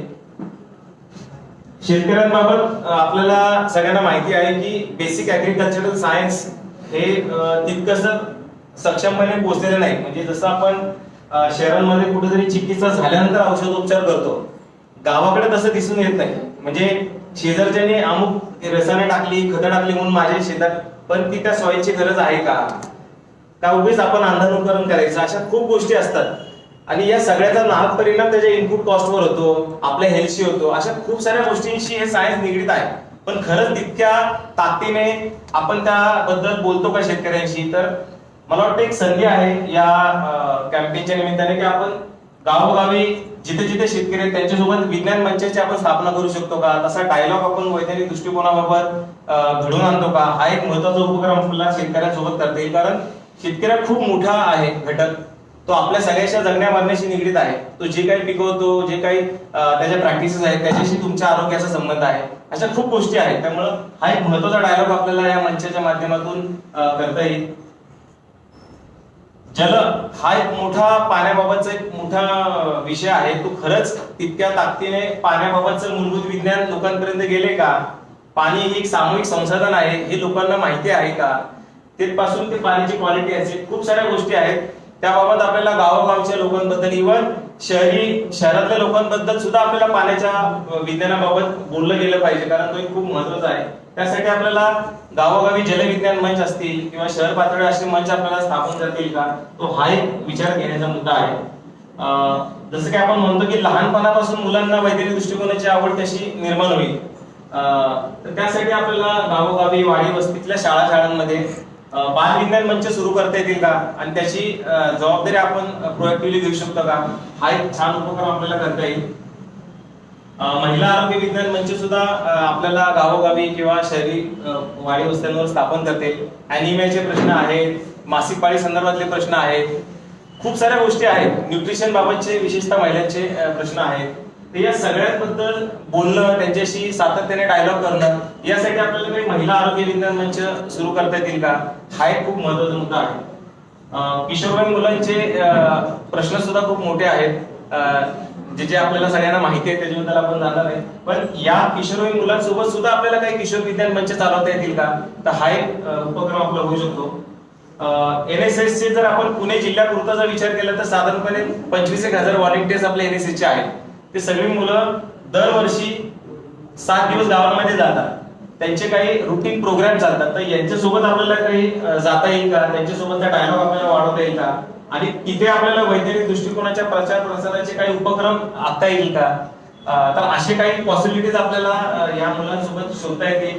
पथनाट्याच्या माध्यमातून ते विषय घेऊन जाता येईल का, सांस्कृतिक माध्यमातून ते आपल्याला बघता येईल. त्यांच्या हिवाळी शिबिरांमध्ये त्यांना मोठ्या प्रमाणावर व्याख्याने लागतात अमुक विषयावर बोलण्यासाठी, तर तिथे आपण याच्यामध्ये काय इंटरव्ह्यू करू शकतो का विज्ञानाच्या पॉइंट ऑफ व्ह्यूने, तर हा एक आहे. जसं की आपण म्हटलेलं आहे की आपल्याला खूप असं बहुश्रुत आणि तर्कनिष्ठ लोकांचा विवेकी आणि मानवतावादी भारत घडवायचा आहे. या सगळ्यामध्ये आपल्याला प्रयत्न सगळ्यांचे घ्यायचेच आहेत. परंतु हा कार्यक्रम हा काय एका विशिष्ट इव्हेंट पुरता किंवा एक विशिष्ट वर्षापुरता आपल्याला मध्ये ठेवायचा नाहीये. ही कंटिन्यू चालणारी ऍक्टिव्हिटी आहे. याच्यामध्ये आपल्याला अशी ह्याला कुठेतरी सामूहिक चळवळीचं स्वरूप देता येईल का, तर असं आव्हान आम्ही या निमित्ताने करतोय. आणि याच्यामध्ये काम करण्यासाठी आम्ही सगळे साथी तुमच्या सोबत आहोत. तुमच्या काही चांगल्या आयडिया असतील तर त्याचा आपण शेअरिंग करूयात, आणि हा एक लॉंग टर्मचा अजेंडा घेऊन आपण पुढे जाऊयात, ना की एका सेशन पुरतं किंवा एका वर्षापुरतं आपण मर्यादित आहोत. धन्यवाद.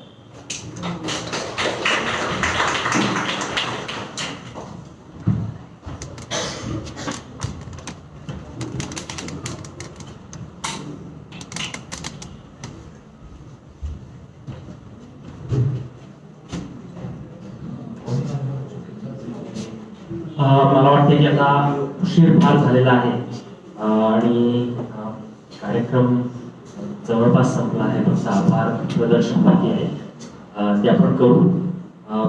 ते जरी औपचारिक असलं तरी खूप महत्त्वाचं आहे. बऱ्याच लोकांची साथ लाभलेली आहे. बऱ्याच लोकांनी खूप मेहनत घेऊन हा प्रोग्राम आपला ऑर्गनाईज केला आहे आणि त्याबद्दल सर्वप्रथम मी डॉक्टर विवेक मोंटेरो यांचे आभार मानतो. त्याच्यानंतर डॉक्टर मनोज पुरवांकर, तुम्ही came here, you delivered a brilliant lecture. It answered a few questions, it raised many, but it also helped us understand the depth of astronomy as such and the astronomical depth of it. And thanks for that. I think you have also made a lot of people curious about the field, and I'm sure a lot of people will be able to take it up in their life. So thank you for that. I would also like to thank all our panelists. Dr Anant Phadake, तुम्ही आम्हाला जे हेल्थबद्दल सांगितलं, established ज्या काही practices आहेत त्याच्याबद्दल सांगितलं आणि त्याच्यानंतर वैज्ञानिक दृष्टिकोन काय असू शकतो आरोग्याच्या फील्डमधला त्याच्याबद्दल माहिती दिली. धन्यवाद.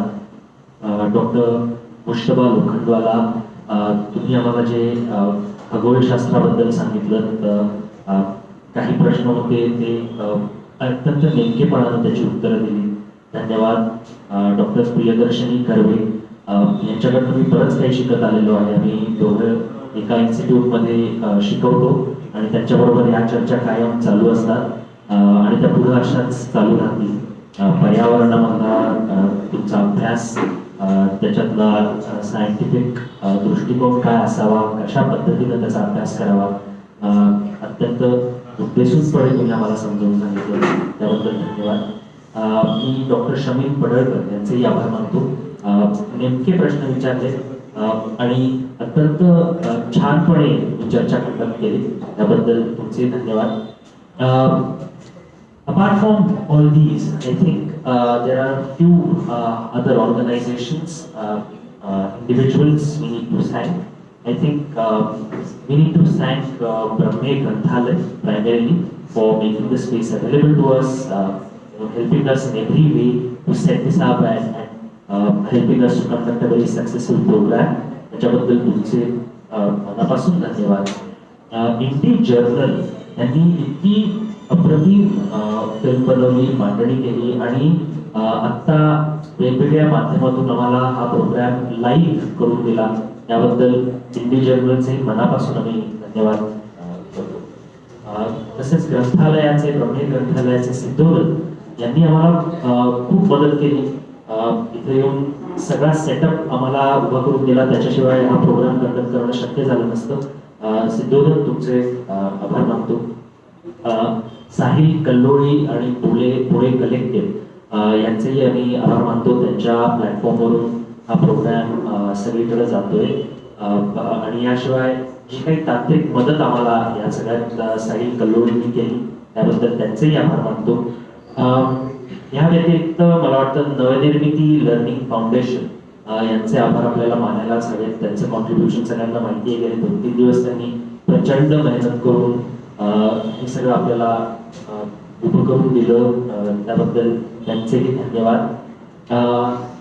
मला वाटते की आजचं जे अपील आहे to observe this as a scientific day and scientific temperament day has been signed by many scientists across India, and Pune has not been behind in that.